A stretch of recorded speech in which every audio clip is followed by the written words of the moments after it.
ওফ বাবা গো মা গো, আমার মাথাটা ফেটে গেল। এই চুপ করুন। এভাবে ষাঁড়ের মতো চেঁচাচ্ছেন কেন?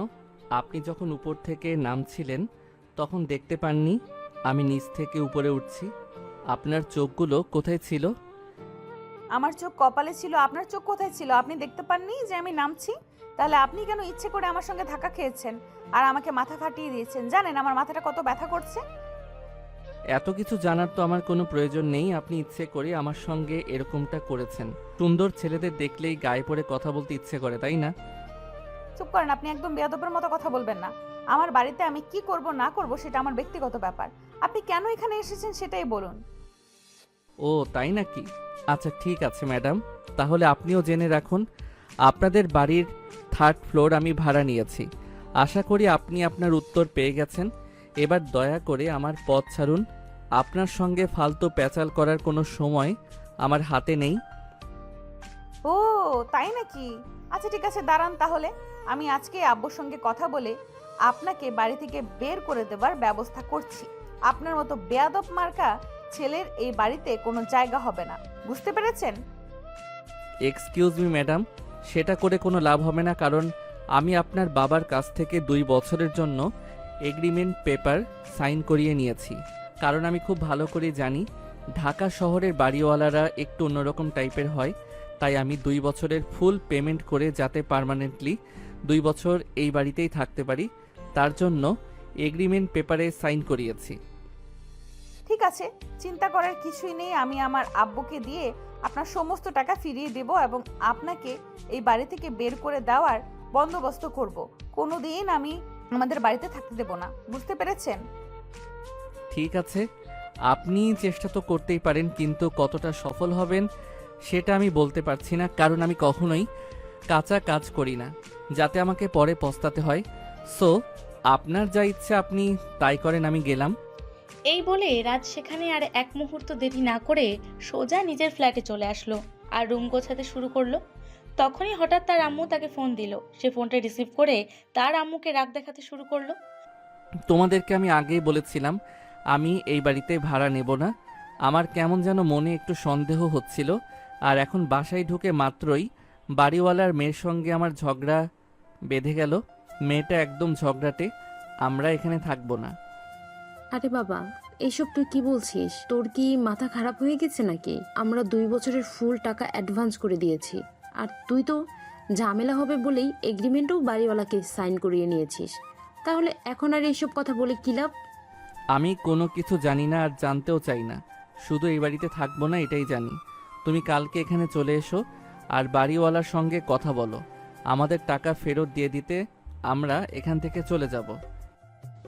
আচ্ছা বাবা, ঠিক আছে, তুই মাথা গরম করিস না। আমি দেখছি কি করা যায়। আজকের দিনটা তুই একটু মানিয়ে নে। আমরা তো কাল সকালেই হলেই চলে আসছি। ঠিক আছে, তাড়াতাড়ি চলে এসো। আমার এখানে থাকতে একদম ভালো লাগছে না। বাড়িতে ঢোকা মাত্রই ফাজিল মার্কা মেয়েটার সঙ্গে ঝগড়া বেঁধে গেল। জানি না পরবর্তী দিনগুলো কিভাবে যাবে। বলতে বলতে রাজ ফোনটা কেটে দিলে। অপরদিকে আনিশা ততক্ষণে ভার্সিটি পৌঁছে গেছে। ভার্সিটিতে আসতেই তার বান্ধবী তাকে জিজ্ঞেস করলো, কি ব্যাপার দোস্ত, কি হয়েছে? তোকে এইরকম রাগান্বিত দেখাচ্ছে কেন? রাস্তায় কি কারোর সঙ্গে ঝামেলা করেছিস নাকি? আরে না ভাই, আমি কেন রাস্তায় কারোর সঙ্গে ঝামেলা করতে যাব? ঝামেলা তো হয়েছে আমাদের বাসায়। তুই তো জানিস আমাদের বাসায় 3rd ফ্লোর ভাড়া দেওয়ার কথা চলছিল।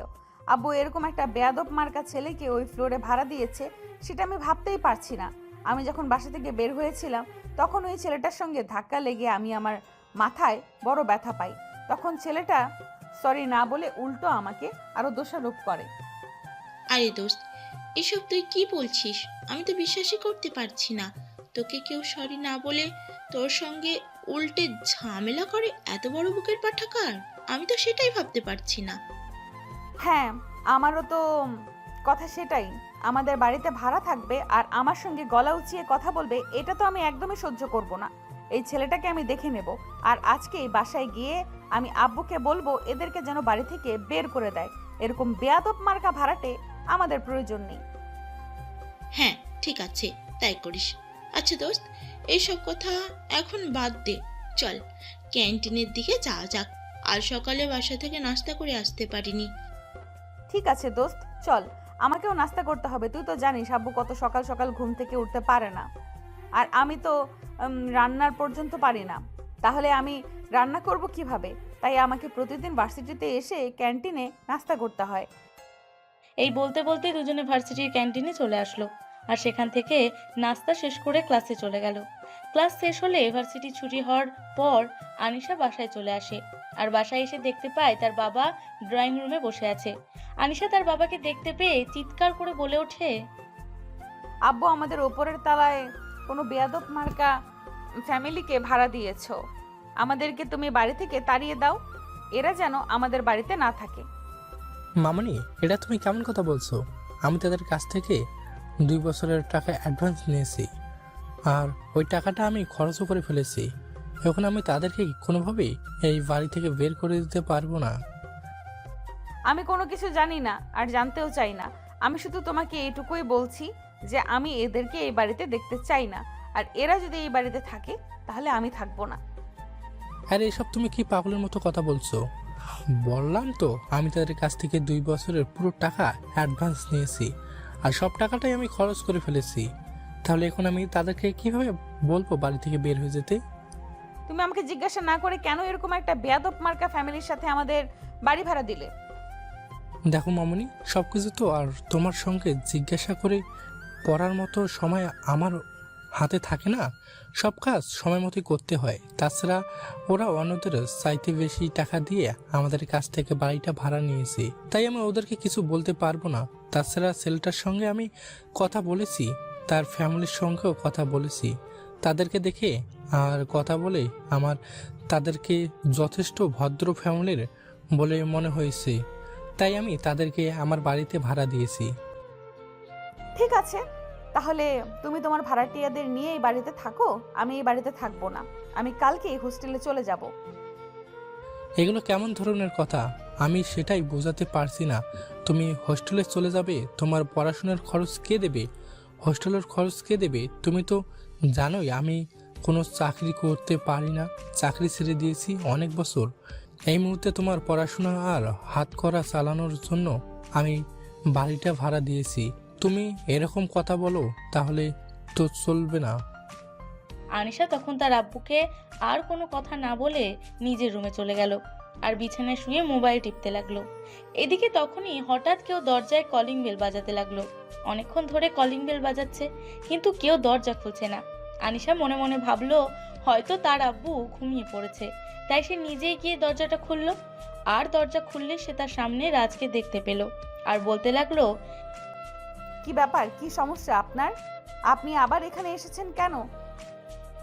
আপনার সঙ্গে নয় মিস শাকচুন্নি, আমি আঙ্কেলের সঙ্গে দেখা করতে এসেছি। আঙ্কেলের সঙ্গে একটু কথা বলার আছে, যদি আঙ্কেলকে ডেকে দেন তাহলে উপকার হয়। আব্বুর সঙ্গে এখন কথা বলতে পারবেন না, আব্বু হয়তো ঘুমাচ্ছে। আপনি এখন চলে যান, কাল যখন আমি বাসায় না থাকবো তখন আব্বুর সঙ্গে দেখা করতে আসবেন। আর একটা কথা আপনাকে বলে দিচ্ছি, বাড়িতে থাকছেন ভালো কথা, কিন্তু আমার সামনে আসবেন না। আপনার সামনে আসার কোনো ইচ্ছে আমার নেই। আপনি নিজেকে একটু গুটিয়ে রাখবেন যেন আপনি আমার সামনে না চলে আসেন, বুঝতে পারছেন মিস ডায়না? এত কিছু জানা বোঝার কোনো দরকার আমার নেই। আপনি আমার সামনে আসবেন না, আমি সেটাই জানি।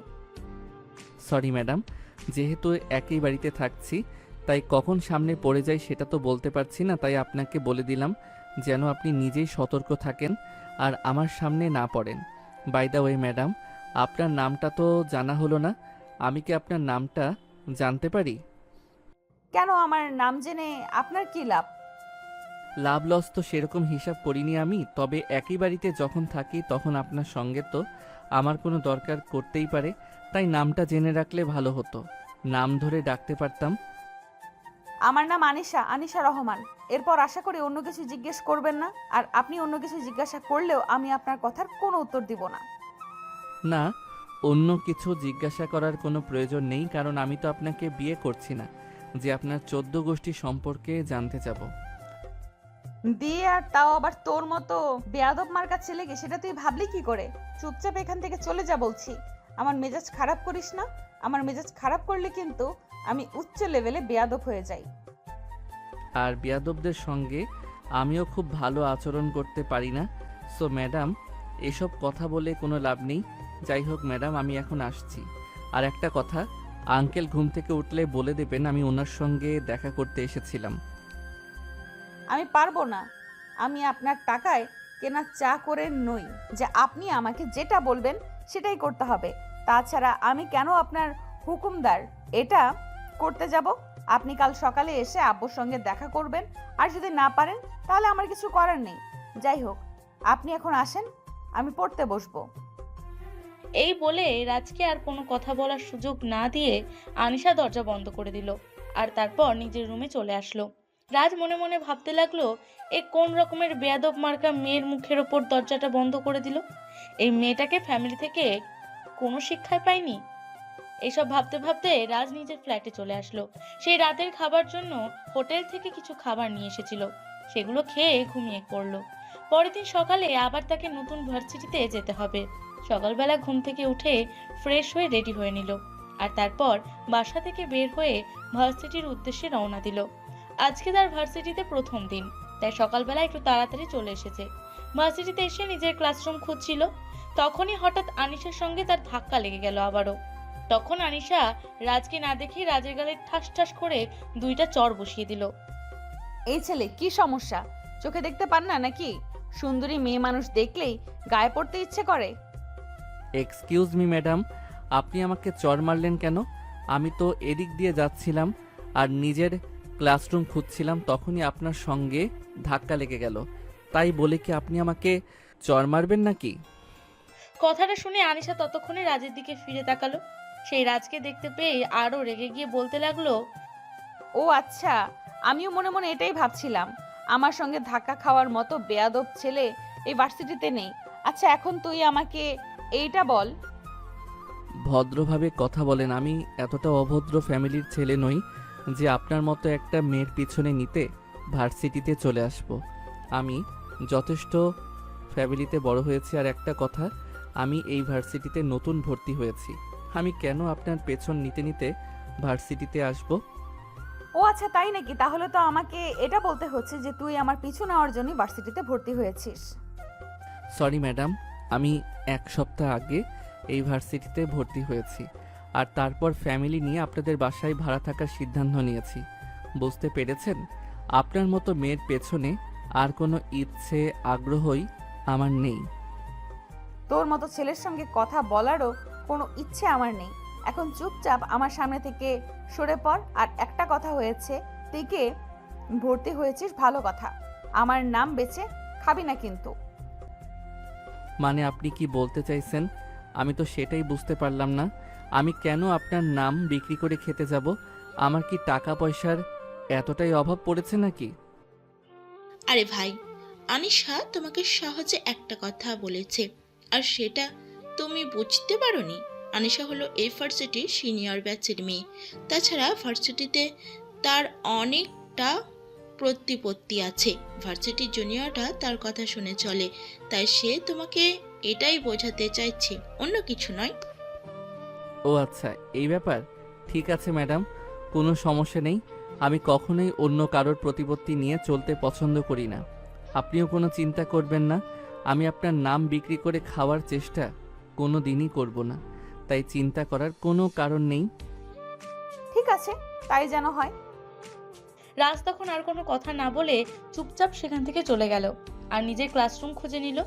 ভার্সিটি শেষ হওয়ার পর সে ক্যাম্পাস থেকে বাইরে বের হতে যাবে, তখনই আনিশা তার সামনে এসে দাঁড়ালো আর বলতে লাগলো, এই দাঁড়া, আজ থেকে আমিও তোর সঙ্গে যাব। আমি শুনলাম তুই নাকি বাইকে করে ভার্সিটিতে আসা যাওয়া করিস। আমারও অনেক দিনের ইচ্ছে আমি বাইকে করে ভার্সিটিতে আসা যাওয়া করব, কিন্তু আমার বন্ধুদের কারোরই বাইক নেই, তাই আমি আসা যাওয়া করতে পারি না। এখন যেহেতু তোর বাইক আছে, তাই আমি সিদ্ধান্ত নিয়েছি তোর সঙ্গে ভার্সিটিতে আসা যাওয়া করব। আই এম সরি ম্যাডাম, আমি আমার ভাইকে কোনো মেয়ে মানুষকে অ্যালাউ করি না। তাছাড়া আমি কেন আপনাকে আমার সঙ্গে নিতে যাব? আপনি তো আজ সকালেই বলেছেন আমি যেন আপনার নাম বিক্রি করে না খাই। তাহলে আপনি কেন নিজের পয়সা বাঁচিয়ে আমার সঙ্গে বাইকে যাওয়া আসা করবেন? পয়সা বাঁচানোটা সেরকম কোনো ব্যাপার না। তুই যদি আমার কাছ থেকে আমাকে নিয়ে যাওয়া আসার বদলে টাকা নিতে পারিস তাহলে আমি তোকে টাকা দেব, কোনো সমস্যা নেই। কিন্তু আমি তোর সঙ্গে বাইকে যাওয়া আসা করতে চাই। তাছাড়া আমরা দুজন যেহেতু একই বাসায় থাকছি, তাহলে একসঙ্গে যাওয়া আসা করতে সমস্যা কোথায়? সমস্যাটা হলো মেইন পয়েন্টে, কারণ আপনি প্রচণ্ড বদমেজাজি। আর রাজি, আপনার মতো মেয়ের সঙ্গে আমি কোনো সম্পর্কে জড়াতে চাই না। আমি কি তোর সঙ্গে কোনো সম্পর্কে জড়াতে চাইছি নাকি? আমি তো শুধু তোকে এইটুকুই বলছি যে তুই ভার্সিটিতে আসার সময় একবার আমাকে নিয়ে আসবি, আর ভার্সিটি থেকে যাওয়ার সময় আমাকে বাসায় নিয়ে যাবি। এইটুকুই তো বলেছি। তাছাড়া তোর মতো পিচ্চি ছেলের সঙ্গে আমি কেন সম্পর্ক করতে যাব? আমি অতটাও পিচ্ছি নই ম্যাডাম, বুঝলেন? আপনি যতটা বলছেন। আমি যথেষ্ট বড় হয়েছি, ভার্সিটিতে ভর্তি হয়েছি। তাহলে আমি পিচ্ছি হতে যাব কোন দুঃখে? হ্যাঁ, আমিও তোকে এটাই বোঝাতে চাইছি। তুই সবে মাত্র ভার্সিটিতে ভর্তি হয়েছিস, আর আমি 3rd ইয়ারে পড়াশোনা করছি। তাহলে আমি তোর চাইতে 3 বছরের বড়, সো তুই আমার চাইতে 3 বছরের ছোট। তাই তুই আমার চাইতে অনেকটাই পিচ্চি, বুঝতে পেরেছিস? দেখুন ম্যাডাম, আমার নাম বাসায় যেতে হবে। বাসায় গিয়ে আমার অনেক কাজ আছে। আজ আমার আম্মু আর ছোট বোন আসার কথা, আমি গিয়ে দেখি তারা এসেছে কিনা। এই বলে রাজ ক্যাম্পাস থেকে বাইক বের করে বাইক স্টার্ট করলো, আর তখনই আনিশা তার পেছনে উঠে বসলো।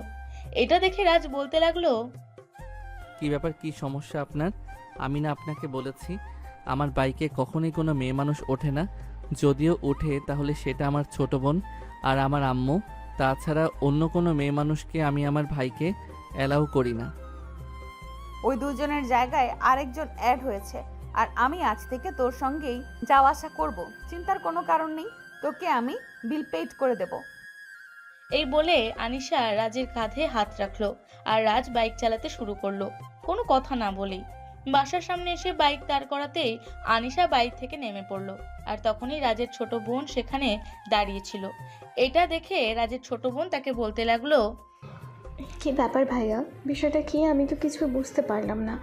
এতদিন তো শুধু তোর বাইকের পেছনে আম্মু আর আমি বসতাম, আজ হঠাৎ অন্য একটা মেয়ে মানুষ। বিষয়টা কি একটু খুলে বলতো শুনি। বিষয় সেরকম কিছুই না। এই হচ্ছে আমাদের বাড়িওয়ালার মেয়ে, আসে আমার সঙ্গে, আমাদের ভার্সিটিতেই পড়াশোনা করে। তাই তার ইচ্ছে হয়েছে সে আমার সঙ্গে বাইকে করে বাসায় আসবে, সেই জন্যই নিয়ে আসলাম। কিন্তু ভাইয়া, আমার তো মনে হচ্ছে এই বিষয়টার পেছনে অন্য একটা কোনো কারণ আছে। সে কারণটা আমি জানতে চাইছি, বলো না প্লিজ। একদম চর মেরে সব কটা দাঁত ফেলে দিব বলে দিলাম। বেয়াদব মাকে, এই মেয়েটাকে আমি ভার্সিটি থেকে নিয়ে এসেছি, শুধু এর পেছনে অন্য কোনো কারণ কেন থাকতে যাবে?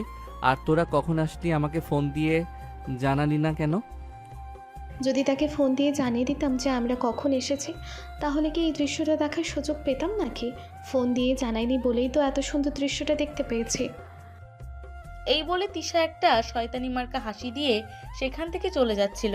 তখনই পেছন থেকে আনিশা তাকে উদ্দেশ্য করে বলে, দেখো, তুমি যেরকমটা মনে করছো সেরকম কোনো কিছুই না। তোমার ভাইয়া আর আমি একই ভার্সিটিতে পড়াশোনা করি।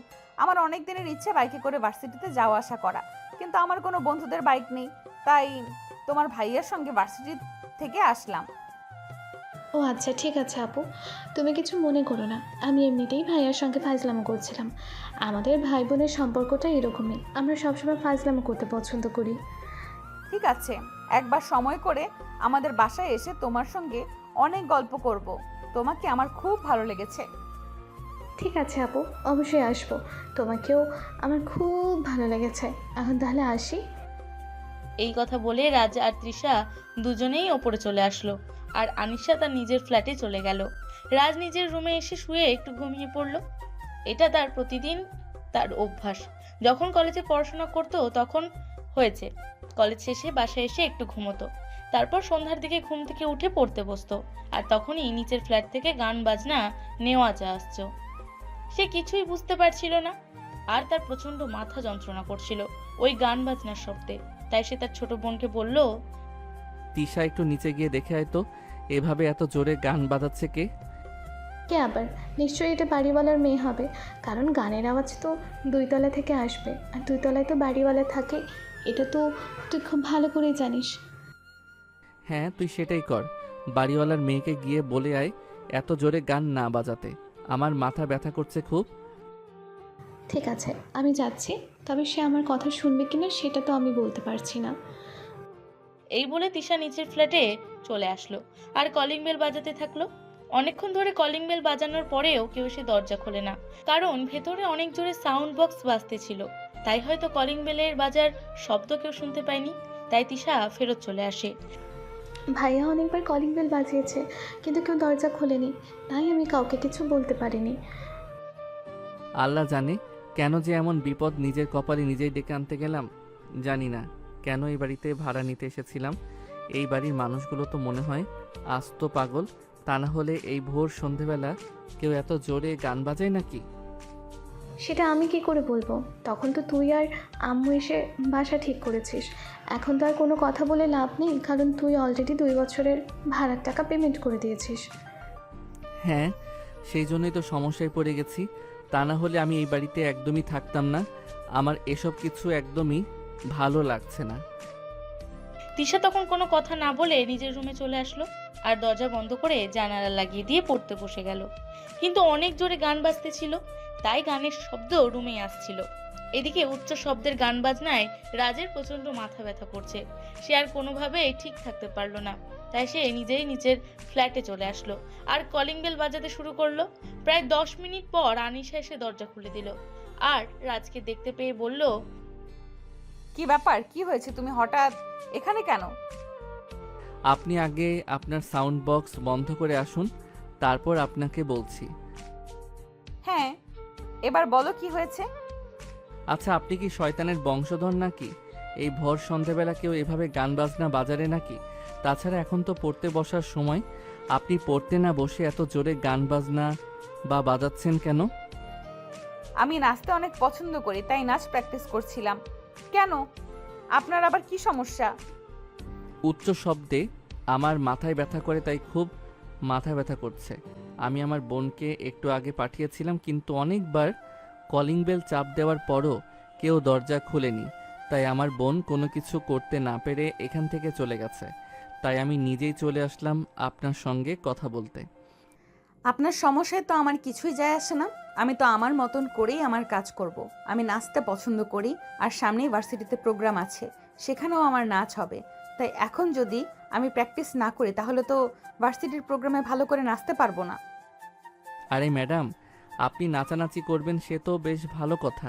আপনি আস্তে আস্তে মোবাইলে গান বাজিয়ে নাচানাচি করেন, কিন্তু সেটা না করে এত জোরে কেন? কারণ বাড়িটা আমার বাড়িতে আমি কি করব আর কিভাবে করব সেটা একান্তই আমার ব্যক্তিগত ব্যাপার। এই ব্যাপারে আমি কারোর কাছ থেকে কোনো রিকোয়ারমেন্ট শুনতে চাই না। এক্সকিউজ মি ম্যাডাম, আপনি দয়া করে এটা ভুলে যাবেন না যে আপনাদের বাড়িতে আমি টাকা দিয়েই ভাড়া থাকি, এমনি এমনি থাকি না। বুঝতে পেরেছেন? আপনারা যদি ভাড়াটিয়ার সুবিধা অসুবিধাগুলি বুঝতে না পারেন, তাহলে আপনাদের বাড়িতে আমি কেন পৃথিবীর কোনো ভাড়াটিয়ায় থাকবে বলে তো আমার মনে হয় না। বাড়িটা যদি পুরো ফাঁকা থাকে তাহলেই আমার ভালো লাগে। বাড়িতে কোনো ভাড়াটিয়া থাকুক সেটা আমিও চাই না, কিন্তু আমার বাবা জোর করে ভাড়াটিয়াদের তুলে আনে। তাই তো আমি এই কাণ্ডগুলো করে থাকি, যাতে ভাড়াটিয়ারা আমার অত্যাচারে অতিষ্ঠ হয়ে এই বাড়ি ছেড়ে চলে যায়, আর বাড়িটা পুরো ফাঁকা থাকে। সারা বাড়িতে শুধু আমার রাজত্ব চলে। ঠিক আছে, বুঝতে পেরেছি। আপনার সঙ্গে কোনো কথা বলে লাভ হবে না। আপনি চলুন আমার সামনে থেকে, আমি আপনার বাবার সঙ্গে কথা বলছি। এই বলে রাজ আনিশাকে ধাক্কা দিয়ে ফেলে দেয় আর সোজা আনিশার বাবার রুমে চলে যায়। আনিশার বাবার রুমে গিয়ে সে দেখতে পায় আনিশার বাবা গল্পের বই পড়ছেন। তখনই তিনি রাজকে দেখতে পেয়ে বলেন, কি ব্যাপার বাবা, তুমি আমার ঘরে কেন? কিছু হয়েছে নাকি? কি হয়নি সেটাই আপনি আমাকে জিজ্ঞাসা করেন। আপনার মেয়ে এত জোরে সাউন্ড বক্স বাজাচ্ছে নিজের নাচ রিহার্সাল করার জন্য। এদিকে আমি একদমই উচ্চ শব্দ পছন্দ করি না, তাছাড়া উচ্চ শব্দে আমার প্রচণ্ড মাথা যন্ত্রণা করে। তাই আমি সেটা আপনার মেয়েকে বলতে এসেছিলাম, আর আপনার মেয়ে উল্টে আমাকে আরও 5টা কথা শুনিয়ে দিল। আসলে বাবা, আমার মেয়েটা একরকম একটু রাগী আর বহুত মেজাজি, কিন্তু তুমি কোনো চিন্তা করো না, আমি আমার মেয়েকে বুঝিয়ে বলবো, আর এটাও বলবো যে সে যেন আর এত জোরে সাউন্ড বক্স না বাজায়। হ্যাঁ আঙ্কেল, যেদিন থেকে আপনাদের বাড়িতে এসেছি সেদিন থেকেই আপনার মেয়েকে দেখছি একটা না একটা ঝামেলা করবেই। তাই আমি আপনাকে শেষবারের মতো বলতে এসেছি, আপনি যদি আপনার মেয়েকে থামাতে না পারেন তাহলে হয়তো আমাকে এই বাড়ি ছেড়ে চলে যেতে হবে, কারণ আপনার মেয়ের এসব বিশৃঙ্খলা আর সহ্য করা যাচ্ছে না। ঠিক আছে বাবা, তুমি কোনো চিন্তা করো না। আমি আজকেই আমার মেয়ের সঙ্গে কথা বলবো, এবং যাতে তোমাদের কোনো সমস্যা না হয় সে ব্যাপারে আমি যথেষ্ট সচেতন থাকব। রাজ তখন কোনো কথা না বলে আনিশার ফ্ল্যাট থেকে বের হয়ে নিজের ফ্ল্যাটে চলে গেল। আর এদিকে কিছুক্ষণ পর আনিশার আব্বু আনিশাকে নিজের রুমে ডেকে নিলেন আর বললেন, আনিসা, দেখো, তুমি এরকম বেয়াদবের মতো একদম আচরণ করবে না। অনেক কষ্ট করে একটা ভাড়াটিয়া জোগাড় করেছি, তা না হলে তো এই ফ্ল্যাট পুরো খালি পড়ে থাকতো। তুমি এরকম কেন করছো বলো? ছেলেটার উচ্চ শব্দের মাথা যন্ত্রণা করে, তাই তোমাকে বলতে এসেছিল, কিন্তু তুমি সেটা না করে ছেলেটার সঙ্গে খারাপ আচরণ কেন করছো? আমি তার সঙ্গে খারাপ ব্যবহার করতে যাব কোন দুঃখে? সামনে তো আমার ভার্সিটিতে প্রোগ্রাম আছে, তাই আমি আমার নাচ রিহার্সাল করছি। এতে যদি তার সমস্যা হয় তাহলে আমি কি করতে পারি? তুমি না নিচে পার্সেল করছো, সেটা বেশ ভালো কথা, কিন্তু তাই বলে এত জোরে সাউন্ড বক্স বাজাতে হয় নাকি? তুমি তো সাউন্ড কমিও না রিহার্সাল করতে পারো। আমারও তো এতে সমস্যা হয়, তুমি তো জানোই। উচ্চ শব্দ আমারও একদম সহ্য হয় না। ঠিক আছে, নেক্সট টাইম থেকে আমি আর এত জোরে সাউন্ড করব না। এই বলে আনিশা তার বাবার রুম থেকে বের হয়ে নিজের রুমে চলে গেল। আর এই ছেলেটাকে যেভাবেই হোক একটু জব্দ করতে হবে। ছেলেটার এত বড় সাহস, এই বাড়িতে আসা মাত্রই আনিশার আব্বুর কাছে আনিশার নামে নালিশ করে। এই সাহস আজ পর্যন্ত কারো হয়নি। যেভাবেই হোক এই ছেলেকে একটু উচিত শিক্ষা দিতে হবে। এই ভাবতে ভাবতে পরের দিন সকালবেলা আনিশা ভার্সিটিতে চলে আসে। আর তখনই আনিশার ক্লাসমেট একটা ছেলে আনিশার কাছে আসে আর বলে, দোস্ত, একটা প্রবলেমে পড়েছি, তুই কি আমার একটু সহযোগিতা করতে পারবি? আমি তোর বন্ধু, আমি তোর যে কোনো সমস্যায় তোকে সাহায্য করতেই পারি। এখন ঝামেলা না করে বল কি হয়েছে। দোস্ত, আসলে ফার্স্ট ইয়ারের একটা মেয়েকে আমার পছন্দ হয়েছে, কিন্তু মেয়েটা একটু রাগী টাইপের, তাই আমি মেয়েটাকে আমার মনের কথা বলতে পারছি না। তুই যদি এ ব্যাপারে আমাকে সহযোগিতা করতে পারতি। ঠিক আছে, কোনো সমস্যা নেই, আমি তোকে এতে পারি, সাহায্য করব। কিন্তু আমার একটা শর্ত আছে, আমি যদি এই মেয়েটাকে তোর সঙ্গে প্রেম করাতে রাজি করে দিই তাহলে আমাকে 5 স্টার নিয়ে খাওয়াতে হবে। ওকে দোস্ত, ঠিক আছে, কোনো সমস্যা নেই। তুই যদি ওই মেয়েটাকে আমার সঙ্গে প্রেম করতে রাজি করাতে পারিস তাহলে আমি তোকে 5 স্টার হোটেলে নিয়ে খাওয়াবো। তাছাড়া তুই আমার কাছে যা চাইবি আমি তোকে তাই দেব, কিন্তু শুধু ওই মেয়েটাকে আমার প্রেমের প্রস্তাবে রাজি করাতে হবে। ঠিক আছে, কোনো সমস্যা নেই দোস্ত, তুই আমার উপর সম্পূর্ণ ভরসা রাখতে পারিস। আমি এই মেয়েটাকে রাজি করিয়ে ছাড়বো, তুই শুধু আমাকে দেখিয়ে দে মেয়েটাকে। ঠিক আছে দোস্ত, তুই চল আমার সঙ্গে, আমি তোকে এখনই দেখিয়ে দিচ্ছি মেয়েটাকে। কিন্তু প্লিজ দোস্ত, যেভাবে পারিস ওই মেয়েটাকে আমার সঙ্গে রিলেশন করতে রাজি করাবি, ঠিক আছে? মেয়েটাকে আমার খুব পছন্দ হয়েছে, তাই আমি মেয়েটার সঙ্গে রিলেশন করতে চাই। এই বলে রাকিব আনিশাকে নিয়ে ক্যাম্পাসে চলে আসলো। আর ক্যাম্পাসে বসে থাকা একটা মেয়ের দিকে ইশারা করে মেয়েটাকে দেখালো। আর তখনই আনিশা দেখতে পেল ওই মেয়েটার সঙ্গে রাজ বসে আছে। তাই সে রাকিবকে বলল, দোস্ত, তুই কোনো চিন্তা করিস না, ভেবে নে তোর কাজ হয়ে গেছে। কারণ ওই মেয়েটার পাশে যে মুরগিটা বসে আছে ওই মুরগিটা আমাদের বাড়িতে ভাড়া থাকে, তাই ওই মেয়েটাকে পটানোটা খুব একটা কঠিন কাজ বলে মনে হবে না। ঠিক আছে দোস্ত, তাহলে মেয়েটাকে আমার প্রস্তাবের রাজি করিয়ে দেখা। আর তুই যদি রাজি করাতে পারিস তাহলে তো আমি তোকে বললামই, তোকে আমি 5 স্টারে নিয়ে গিয়ে খাওয়াবো। তুই যা খেতে চাইবি আমি তোকে তাই খাওয়াবো। ঠিক আছে, তাহলে তুই টাকা রেডি রাখ আর মনে কর তোর কাজ হয়ে গেছে। এই কথা বলে আনিশা সেখান থেকে সোজা রাজ আর ওই মেয়েটার মানে রাকিবের পছন্দের মেয়েটা যেখানে বসেছিল সেখানে চলে গেল। আর তখনই রাজ তাকে দেখতে পেয়ে বলল, কি ব্যাপার, আপনি এখানে কেন? তোর সঙ্গে আমার একটু দরকারি কথা আছে, তুই আমার সঙ্গে একটু সাইডে আয়, আমি তোর সঙ্গে এক্ষুনি একটু কথা বলতে চাই। আপনি দেখতে পাচ্ছেন না আমি আমার বান্ধবীর সঙ্গে একটা গুরুত্বপূর্ণ বিষয় নিয়ে আলোচনা করছি। আমি এখন আপনার সঙ্গে যেতে পারবো না, আপনি এখন আসতে পারেন।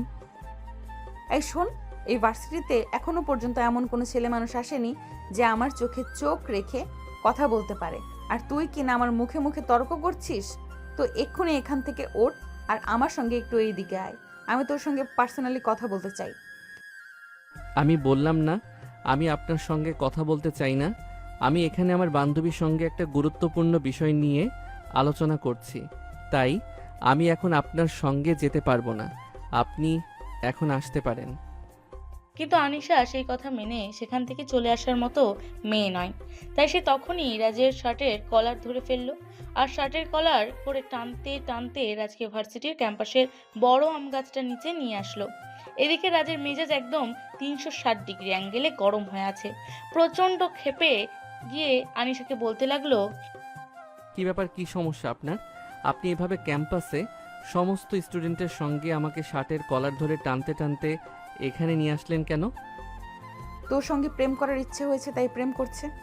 তোকে এখানে নিয়ে আসলাম হারামজাদা, আমি তোর সঙ্গে কথা বলতে। তোকে এখানে নিয়ে এসেছি এই যে তুই এক্ষুনি এই মেয়েটার সঙ্গে বসে কথা বলছিলি। ওই মেয়েটাকে আমার এক বন্ধু পছন্দ করে। আপনার বন্ধু পছন্দ করে তো আমার কি হয়েছে? আপনি এসব কথা আমাকে কেন বলছেন? আর এসব কথা বলার জন্য আপনি কেন আমাকে শার্টের কলার ধরে ক্যাম্পাস থেকে টেনে নিয়ে এখানে চলে এসেছেন? ওই মেয়েটার সঙ্গে কথা বলা ঠিক হতো না, তাই এখানে তোকে নিয়ে আসলাম। আর এখন তোর কাজ হচ্ছে তুই ওই মেয়েটাকে বুঝিয়ে আমার বন্ধুর সঙ্গে প্রেম করাতে রাজি করিয়ে দিবি।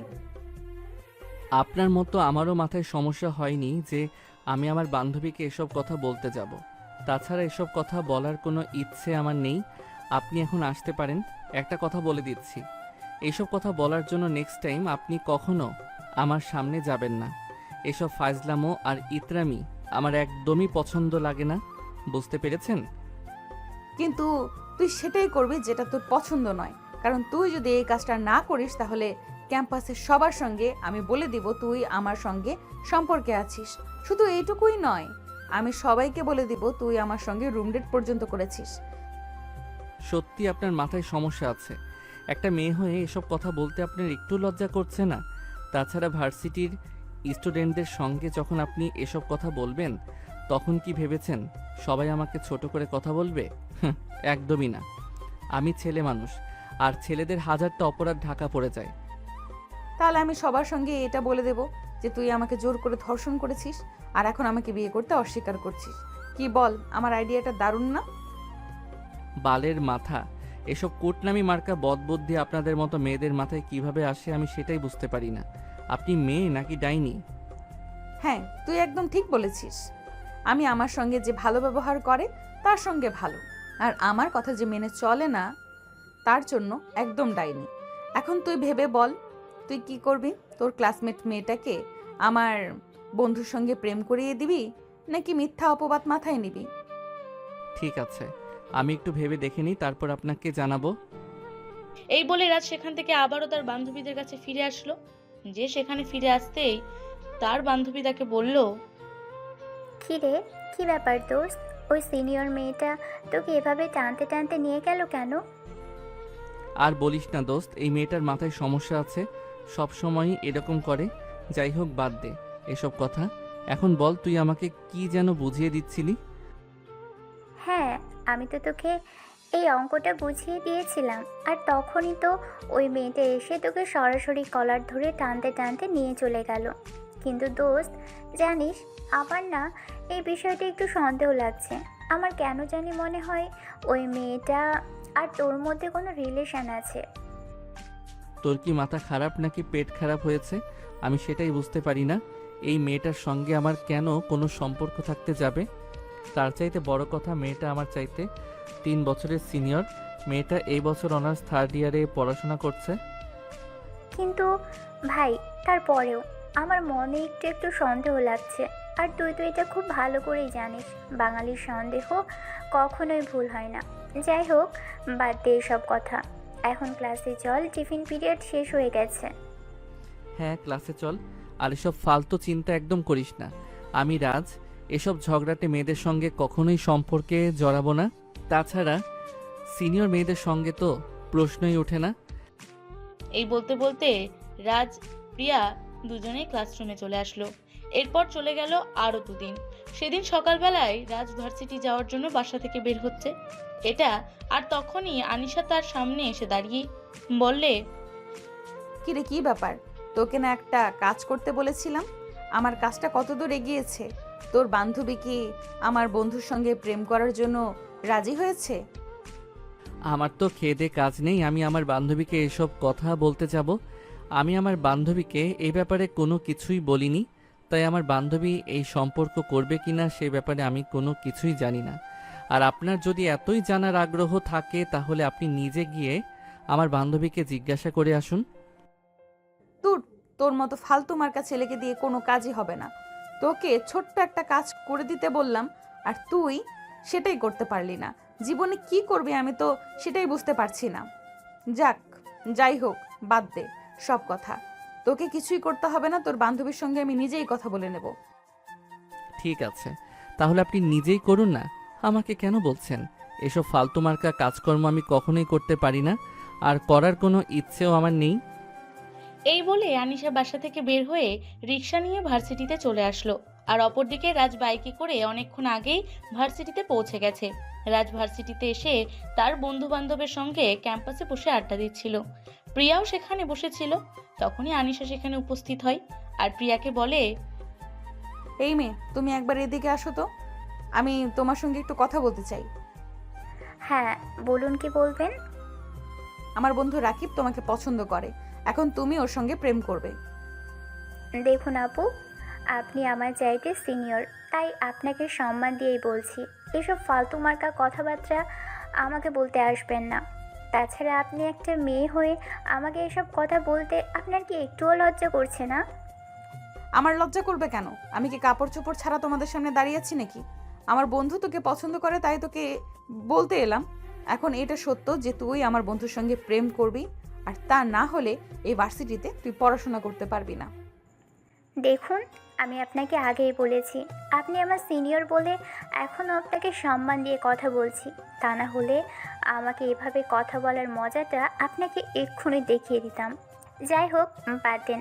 কে আপনার বন্ধু আর আপনার বন্ধু আমাকে কেন পছন্দ করে সেটা আমি জানি না, আর জানার কোনো প্রয়োজনও আমার নেই।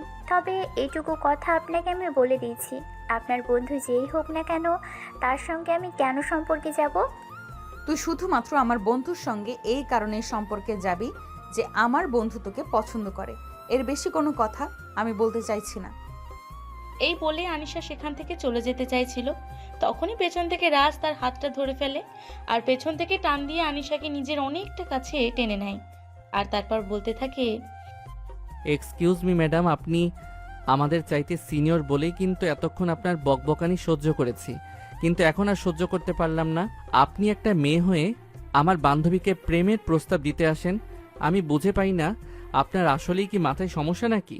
যাই হোক ম্যাডাম, আপনাকে একটা ছোট্ট করে কথা বলি, এসব ফাইজলামো মার্কা কর্মকাণ্ড বাদ দেন। এসব ফাইজলামো মার্কা কর্মকাণ্ড আর করবেন না, কারণ আপনাকে লোকে পাগল বলবে। এই শোন, আমিও কম না। কেউ একজন আমার সামনে দাঁড়িয়ে বলুক আমি পাগল, তারপর তার কি হাল করি সেটা তোরা নিজের চোখেই দেখতে পাবি। ও তাই নাকি? আচ্ছা ঠিক আছে। এই যে আমি আপনাকে বললাম আপনি আজ তো একটা পাগল, আপনার মাথায় সমস্যা আছে। কথাটা বলতে দেরি হলো, কিন্তু তখনই আনিশা রাজকে টান দিয়ে নিজের সঙ্গে মিশিয়ে নিল আর ঠাস করে রাজের ঠোঁট নিজের ঠোঁটে ডুবিয়ে দিল। প্রায় 2 মিনিট কিসিং পর্ব চলতে থাকলো। 2 মিনিট পর আনিশা রাজকে ছেড়ে দিল। বলতে লাগলো, হ্যাঁ সত্যি আমি পাগল, তোকেও আমার ভালো লাগে, তুই আমার সঙ্গে প্রেম করবি? ধুরবাল, এই পাগল মার্কা মহিলা কেন আমার চোখের সামনে পড়তে এলো? এই শোন, আমি পাগল নই আর মহিলাও নই, সবে মাত্র অনার্স 3rd ইয়ারে পড়াশোনা করছি, বিয়ে করিনি, তাহলে মহিলা হলাম কিভাবে?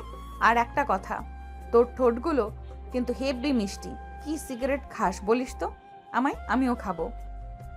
আনিশার এসব কথা শুনে রাজের মেজাজ একদম গরম হয়ে গেল। সে কি বলবে কিছুই ভেবে পাচ্ছে না।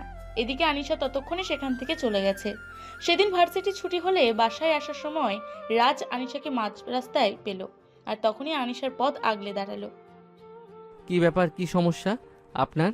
আপনি ভার্সিটিতে ক্যাম্পাসের সবার সামনে এভাবে আমাকে কিস করলেন কেন? তোর ঠোঁটের টেস্টের নিতে ইচ্ছে হচ্ছিল, তাই তো তোকে কিস করলাম।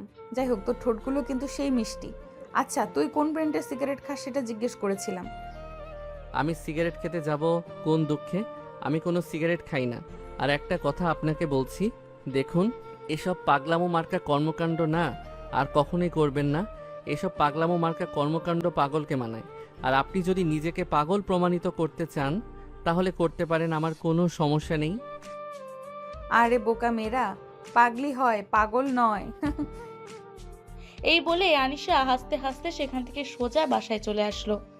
আর এদিকে রাজের মেজাজ আরও ভীষণ খারাপ হতে লাগলো। এদিকে সেদিন বিকেলবেলা হঠাৎ আনিশার আব্বু রাজকে নিজের ফ্ল্যাটে ডাকলেন। খবর পেয়ে রাজ একদমই ওই ফ্ল্যাটে যেতে ইচ্ছে করছিল না, কিন্তু মুরব্বী মানুষ, উনি ডেকেছেন তাই যেতেই হবে। তাই রাজ বাধ্য হয়ে আনিশাদের ফ্ল্যাটে গেল। 2-3 বার কলিং বেল চাপ দেওয়ার পর আনিশা এসে দরজা খুলে দিল আর রাজকে দেখতে পেয়ে বলতে লাগলো, কি গো বাবু, তুমি এই অসময়ে আমাদের বাসায় কেন? এসব ফাইজলামো মার্কা কথাবার্তা বন্ধ করুন আঙ্কেল। আমাকে ডেকে পাঠিয়েছে তাই আঙ্কেলের সঙ্গে দেখা করতে এলাম। ও তাই নাকি? বিয়ের আগে শ্বশুর মশাই তোমাকে ডেকে পাঠিয়েছেন? আচ্ছা ঠিক আছে, তুমি আমার সঙ্গে এসো, আমি তোমাকে আব্বুর রুমে পৌঁছে দিচ্ছি। বললাম না এসব ফাইজলামো মার্কা কথাবার্তা বন্ধ করুন। আপনার এসব ফাইজলামো মার্কা কথাবার্তা শুনতে আমার একদমই ভালো লাগে না। এই বলে আনিশাকে পাশ কাটিয়ে রাজ সোজা আনিশার আব্বুর রুমে চলে আসলো। আনিশার আব্বু নিজের রুমে বসে রাজের জন্য অপেক্ষা করছিলেন। রাজ রুমে আসা মাত্রই আনিশার আব্বু দরজাটা বন্ধ করে দিলেন। এটা দেখে রাজ অনেকটা অবাক হলো আর বলল, কি ব্যাপার আঙ্কেল, কি হয়েছে? আমি তো কিছুই বুঝতে পারছি না। আপনি রুমের দরজাটা কেন বন্ধ করলেন? আমি তোমার সঙ্গে কিছু কথা বলতে চাই, তাই দরজাটা বন্ধ করে দিয়েছি। যাই হোক, তুমি এখানে এসে বসো, তারপর আমি তোমার সঙ্গে কিছু কথা বলবো। হ্যাঁ আঙ্কেল বলুন, আপনি কি বলবেন? দেখো, আমি তো তোমার বাবার বয়সী, তাই আমি তোমাকে সরাসরি বলি, আমার মনে হয় আমার মেয়েটা তোমায় পছন্দ করে ফেলেছে। I mean, I silly love you. Uncle, আপনি যদি এই কথাটা বলার জন্য আমাকে এখানে ডেকে নিয়ে থাকেন তাহলে আমি আপনাকে এটাই বলবো যে আপনার মেয়ে পাগল হতে পারে। আমি কিন্তু পাগল নই। আর আপনার মেয়ে এসব পাগলামো মার্কা কর্মকাণ্ডে যোগ দেওয়ার মতো মন মানসিকতাও আমার নেই, কারণ আমি যথেষ্ট ভদ্র ফ্যামিলিতে বিলং করি। আর আমি এটাও জানি যে আপনিও একজন যথেষ্ট ভদ্র মানুষ। তাই এসব কথাবার্তা নেক্সট টাইম আমাকে না বললেই আমি সবচাইতে বেশি খুশি হব। কিন্তু আমি তোমাকে এইটা বলার জন্য ডেকে পাঠিয়েছি যে আমার মেয়ের যদি কখনো কোনো জিনিস পছন্দ হয় তাহলে সে কিন্তু ওটাকে এভাবেই ছেড়ে দেয় না। মানে আমি কিছুই বুঝতে পারলাম না, আপনি আমাকে কি বলতে চেয়েছেন? আমার মেয়েটা ছোটবেলা থেকেই একটু জেদি। সে যখন কোনো জিনিস নিজের করে পেতে চায় তখন যেভাবেই হোক সেটাকে নিজের করে নেবে। তাই তোমাকে এটা বলার জন্য ডেকে পাঠালাম। ঠিক আছে আঙ্কেল, চিন্তার কোনো কারণ নেই। আপনার মেয়ের চিন্তাভাবনা যদি এরকম হয়ে থাকে তাহলে আমিও আপনাকে সরাসরি বলে যাচ্ছি, আপনার মেয়ের এই চিন্তাভাবনা কোনো দিনই পূর্ণতা পাবে না। তাছাড়া আপনার মেয়ের মেন্টালি ট্রিটমেন্ট প্রয়োজন। আপনার মেয়েকে ডাক্তার দেখান। ঠিক আছে, নিজের সিদ্ধান্তে যদি অটল থাকতে পারো তাহলে তো ভালোই, আর না হলে তো আমারও কিছু করার থাকবে না। রাজ তখন আর কোনো কথা না বলে চুপচাপ সেখান থেকে বের হয়ে নিজের ফ্ল্যাটে চলে আসছিল। তখনই আনিশা পেছন থেকে রাজের হাতটা ধরে ফেলে আর বলতে থাকে, কি ব্যাপার বাবু, আমাকে কিছু না বলেই চলে যাচ্ছ যে? রাজ তখন পেছন ফিরে তাকালো আর পেছন ফিরে আনিশাকে দেখতে পেয়ে বলল, আমি আপনার আব্বুকে বলে এসেছি উনি যেন যত দ্রুত সম্ভব আপনাকে একজন সাইকোলজিস্ট দেখান আর আপনার মাথার ট্রিটমেন্ট করান। কিন্তু কোনো লাভ হবে না বাবু, কারণ আমি সত্যি তোমাকে ভালোবেসে ফেলেছি। তোমাকে ছাড়া আমি আর অন্য কিছুই চাই না। I love you baby. But I hate you because you are psycho. আসি। আর এই কথা বলে রাজ আনিশাদের ফ্ল্যাট থেকে নিজের ফ্ল্যাটে চলে আসলো। আর এরপর চলে গেল বেশ কিছুদিন। আনিশা প্রতিদিনই রাজকে অনেক বিরক্ত করত আর নিজের ভালোবাসার কথা বলতে চায়, কিন্তু রাজ কোনোভাবেই তাকে পাত্তা দেয় না। পাত্তা দেওয়ার তো কোনো কথাই নেই, কারণ আনিশা তার চাইতে বয়সে অনেকটাই বড় আর সিনিয়র একটা মেয়ে। তার সঙ্গে রিলেশনশিপ করাটা তার জন্য ডিফিকাল্ট। কিন্তু ওই যে সেদিন আনিশার আব্বু বলেই দিয়েছিল, আনিশা যদি কোনো জিনিস না পায় তাহলে সে কখনোই হাল ছেড়ে দেয় না, ওটার জন্য প্রচেষ্টা করতেই থাকে। যেভাবেই হোক তার ওই জিনিসটাই প্রয়োজন। তাই তো সেদিন রাজ একটু সকাল সকাল ভার্সিটি যাওয়ার জন্য বাসা থেকে বের হয়। আনিশা সেটা দেখতে পেয়ে সেই সুযোগটাকে কাজে লাগানোর চেষ্টা করে। আনিশা একটু চালাকি করেই রাজের আগে ভার্সিটি পৌঁছে যায়, আর তখনই দেখতে পায় ভার্সিটিতে এখনও কেউ আসেনি। তাই সে সুযোগ বুঝেই সুযোগের সাথে সদ্ব্যবহার করলো। ভার্সিটি পৌঁছে সোজা রাজের ক্লাসরুমে চলে গেল। রাজ যেই না ক্লাসরুমে ঢুকতে যাবে তখনই আনিশা রুমের ভেতর দরজাটা আটকে দিল। রাজ অনেক ভয় পেয়ে চিৎকার করতে যাবে, তখনই আনিশা তার মুখটা নিজের হাত দিয়ে চেপে ধরে বলতে লাগলো, চুপ, একদম চুপ, চিৎকার করবে না। আর এখন চিন্তা করলেও কোনো লাভ হবে না, কারণ দরজাটা ভেতর থেকে বন্ধ আছে, বাইরে থেকে কেউ এখানে আসতে পারবে না। মানে কি হচ্ছে এসব? আমি তো কিছুই বুঝতে পারছি না। আপনি কেন আমার ক্লাসরুমে এসেছেন আর কেন একা রুমে দরজা বন্ধ করেছেন? কি সমস্যা আপনার? আর আপনার উদ্দেশ্যটা কি? আমার উদ্দেশ্যটা একদমই ছোট আর সিম্পল। আমি তোমায় ভালোবাসি, কিন্তু তুমি আমার প্রস্তাবে রাজি হওনি। তাই আজ আমি তোমার সঙ্গে এমন কিছু করব যাতে তুমি আমার প্রস্তাবে রাজি হতে বাধ্য হও। তাই আমি তোমাকে শুধুমাত্র একটু ব্যবহার করব। Are you mad? Are you serious? আমি বুঝতে পারছি না কি হচ্ছে এসব আমার সঙ্গে। আপনার কি সত্যি মাথা খারাপ হয়ে গেছে নাকি সেটাও বুঝতে পারছি না। আপনি এক্ষুনি আমার ক্লাসরুম থেকে বের হয়ে চলে যান, কেউ দেখে ফেললে সমস্যা হবে। আমি জানি কেউ দেখে ফেললে সমস্যা হবে, আর আমি এটাই চাইছি, কেউ আমাদের দুজনকে এখানে এই অবস্থায় দেখে ফেলুক। কারণ আমি চাই এই ভার্সিটিতে তোমার বদনাম হোক, কোনো মেয়ে তোমার দিকে ফিরে না তাকাক, যাতে তুমি বাধ্য হয়ে আমার মতো মেয়ের প্রেমে পড়তে বাধ্য হও, যাতে তোমাকে আমি পেয়ে যেতে পারি। এতদিন তো আমি শুধু আপনাকে বলতাম যে আপনার মেন্টালি ট্রিটমেন্ট প্রয়োজন, কিন্তু এখন আমার সত্যি মনে হচ্ছে সত্যি আপনার মেন্টালি ট্রিটমেন্ট প্রয়োজন। তা না হলে কেউ এমন কাজ করতে পারে এটা আমার সত্যিই জানা ছিল না। আপনি এক্ষুনি এখান থেকে বের হয়ে যান বলছি।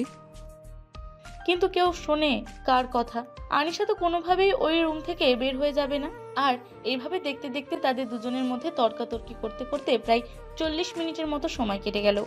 ইতিমধ্যে ভার্সিটির সমস্ত স্টুডেন্ট চলে এসেছে। রাজের ক্লাসমেট, বন্ধু বান্ধব সবাই ক্লাসের বাইরে অপেক্ষা করছে। রুমের দরজা ভেতর থেকে বন্ধ, তাই কেউ ক্লাসরুমের ভেতর আসতে পারছে না। আর ততক্ষণে ক্লাস টিচারও চলে এসেছে ক্লাস করাতে, আর তখনও ক্লাসের দরজা বন্ধ। এই যে, হ্যালো, এক্সকিউজ মি, কে আসো ভিতরে, রুমের দরজা খোলো।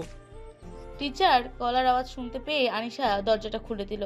আনিশা আর রাজকে ক্লাসের রুমে ভেতরে দেখতে পেয়ে ক্লাস টিচার প্রশ্ন করলো, কি ব্যাপার, তোমরা দুজনে এই রুমের ভিতর দরজা বন্ধ করে কি করছিলে?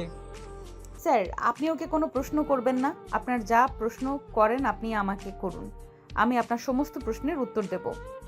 ও তাই নাকি? আচ্ছা ঠিক আছে, তাহলে বলো, তোমরা দুজনে এই রুমের ভিতর দরজা বন্ধ করে কি করছিলে? দুজনকে সময় দিচ্ছিলাম, দুজনে পার্সোনাল টাইম স্পেন্ড করছিলাম। তুমি কত বড় বেয়াদব মেয়ে, আমি সেটাই তো বুঝতে পারছি না। টিচারের সঙ্গে কিভাবে কথা বলতে হয় তোমার তো সেটাই জানা নেই। তোমার বাবা তোমাকে কেন ভার্সিটিতে পাঠিয়েছে আমি সেটাই তো বুঝতে পারছি না। স্যার, আমার বাবা মা আমাকে ভার্সিটিতে কেন পাঠিয়েছে সেটা জানার আপনার কোনো প্রয়োজন নেই।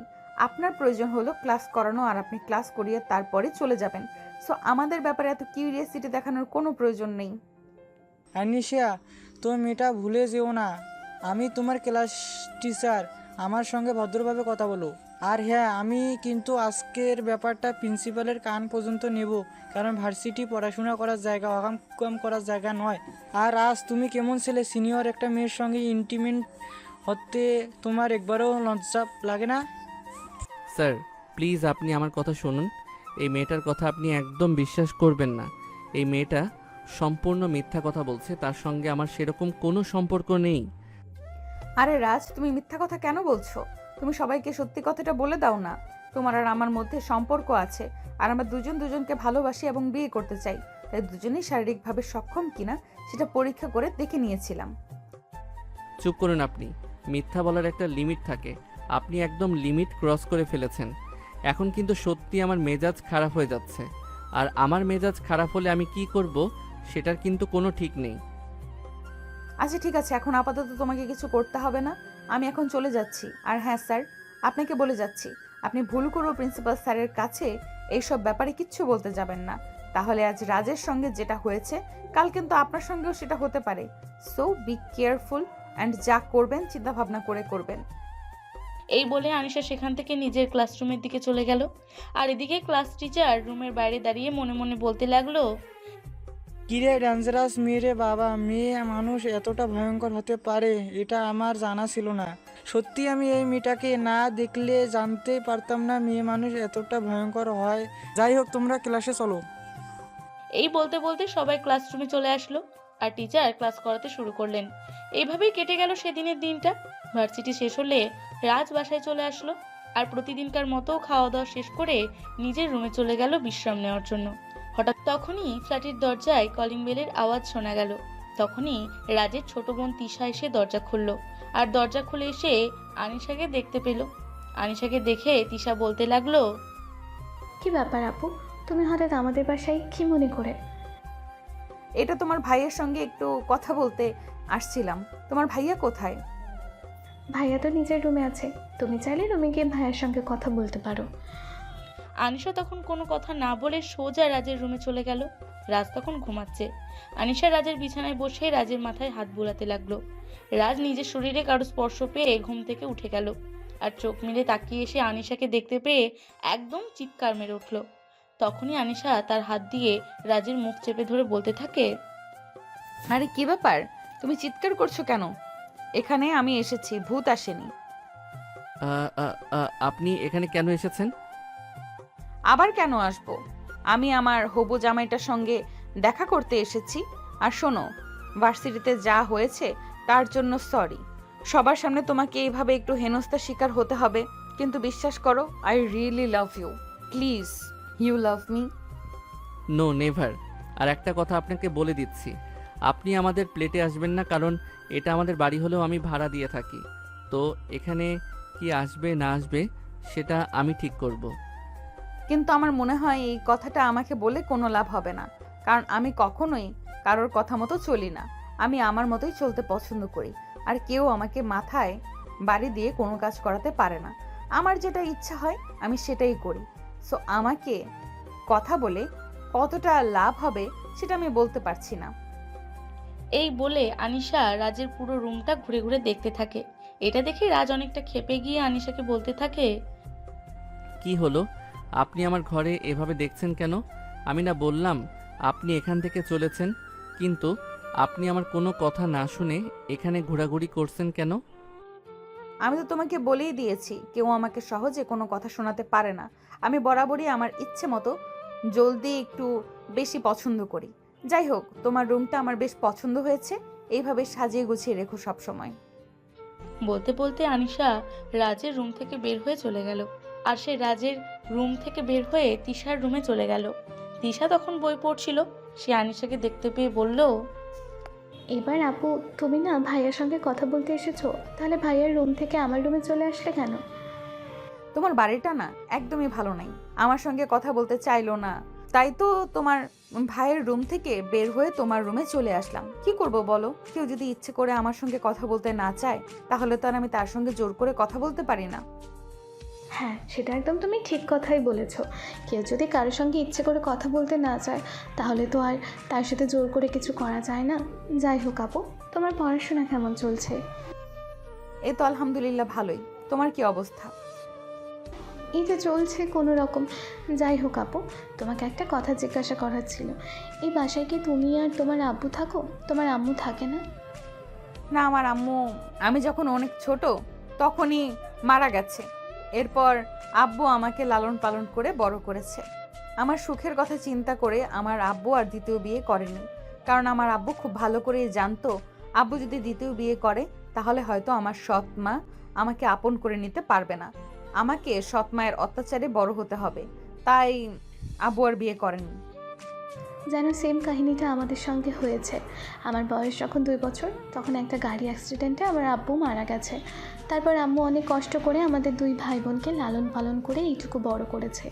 যদিও খুব একটা প্রবলেম হয়নি, কারণ আমার আব্বু সামান্য কিছু জায়গা, সম্পত্তি আর অর্থ রেখে গিয়েছিল আমাদের জন্য, যেটা দিয়ে এখনও পর্যন্ত আমরা কোনো রকমে চলে যেতে পারছি। তাই ওয়েট করছি ভাইয়া কখন পড়াশোনা শেষ করবে আর ছোটোখাটো একটা চাকরি করে সংসারের হাল ধরবে, তাহলে আমাদের সংসারের সমস্ত দুঃখ চলে যাবে। আল্লাহর কাছে দোয়া করি আল্লাহ তোমাদের মনের আশা পূরণ করুক। যাই হোক, আজ আসি। তাই বলে আনিশা তিশার কাছ থেকে কোনো উত্তরের অপেক্ষা না করে সেখান থেকে চলে আসলো। এরপর চলে গেল আর বেশ কয়েকদিন। আজ ছিল ভার্সিটিতে প্রোগ্রামের দিন। প্রতি বছরই ভার্সিটিতে এ দিয়ে ছোটোখাটো একটা প্রোগ্রাম করা হয়। আর সেই দিন ভার্সিটির স্টুডেন্টরা অনেক আনন্দ উল্লাস করে গান বাজনার নাচ করে। আর আনিশা আজ প্রোগ্রামে নাচ করবে, তাই সকালবেলায় রেডি হয়ে ভার্সিটিতে চলে গেছে। আর এদিকে রাজ এসব কিছু একটুও কম পছন্দ করে, কিন্তু ভার্সিটির প্রোগ্রাম বলে কথা, যেতেই হবে। তাই সে সকাল 9টার দিকে ঘুম থেকে উঠে মোটামুটি রেডি হয়ে তারপর ক্যাম্পাসে চলে গেল। ভার্সিটির প্রোগ্রাম বলে কথা, তাই ছাত্ররা এই দিন একটু রং খেলাও করে, তাই সবাই রং খেলা করছিল। আর এদিকে রাজ রং একদমই পছন্দ করে না, তাই সে ক্যাম্পাসের পাশে দাঁড়িয়েছিল। তখনই হঠাৎ কেউ একজন পেছন থেকে গিয়ে তার গালে রং মাখিয়ে দিল। এটা দেখে তো রাজ প্রচন্ড পরিমাণ ক্ষেপে পেছনে ফিরে তাকিয়ে আনিশাকে দেখতে পেল। আর তখনই ঠাস ঠাস করে আনিশার 2 গালে 2টা থাপ্পড় বসিয়ে দিল। আপনার সাহস কি করে হলো আমার গায়ে রং মাখানোর? রাজের এমন কর্মকাণ্ড দেখে আনিশা একদম অবাকের চূড়ান্ত সীমানায় পৌঁছে গেছে। কারণ সে ভাবতেই পারেনি সামান্য একটু রং মাখানোর জন্য কেউ তার গায়ে হাত তুলবে। সে একদম কান্না করে দেবে এমন অবস্থা, চোখে জল এসে গেছে। সে কোনো রকমে নিজেকে সামলাতে পারছে না, তাই সে কেঁদেই দিল। এটা তুমি কি করলে? তোমার গায়ে সামান্য একটু রং মাখালাম বলে তুমি আমার গায়ে হাত তুললে? হ্যাঁ, তুলেছি এবং বেশ করেছি। এটাই আপনার প্রাপ্য শাস্তি ছিল। আপনি কেন আমার গায়ে রং মাখালেন? আপনি জানেন রঙে আমার অ্যালার্জি আছে, আমি তাই এত দূরে দাঁড়িয়েছিলাম। আর আপনি এখানে এসে আমাকে রং মাখিয়ে দিলেন কেন? আমি যদি জানতাম তোমার অ্যালার্জি আছে তাহলে আমি কখনো এরকমটা করতাম না। আই এম সো সরি, আমি বুঝতে পারিনি তুমি এইটুকু সামান্য মজাটাও নিতে পারবে না। যদি জানতাম তাহলে কখনোই তোমার সঙ্গে এরকম করতাম না। আই এম সো সরি, আমাকে ক্ষমা করে দিও। আর আমি কখনোই আর তোমাকে বিরক্ত করব না। আমি বুঝতে পেরেছি ভালোবাসা একপাক্ষিক হয় না। হ্যাঁ, আপনি তাই করুন।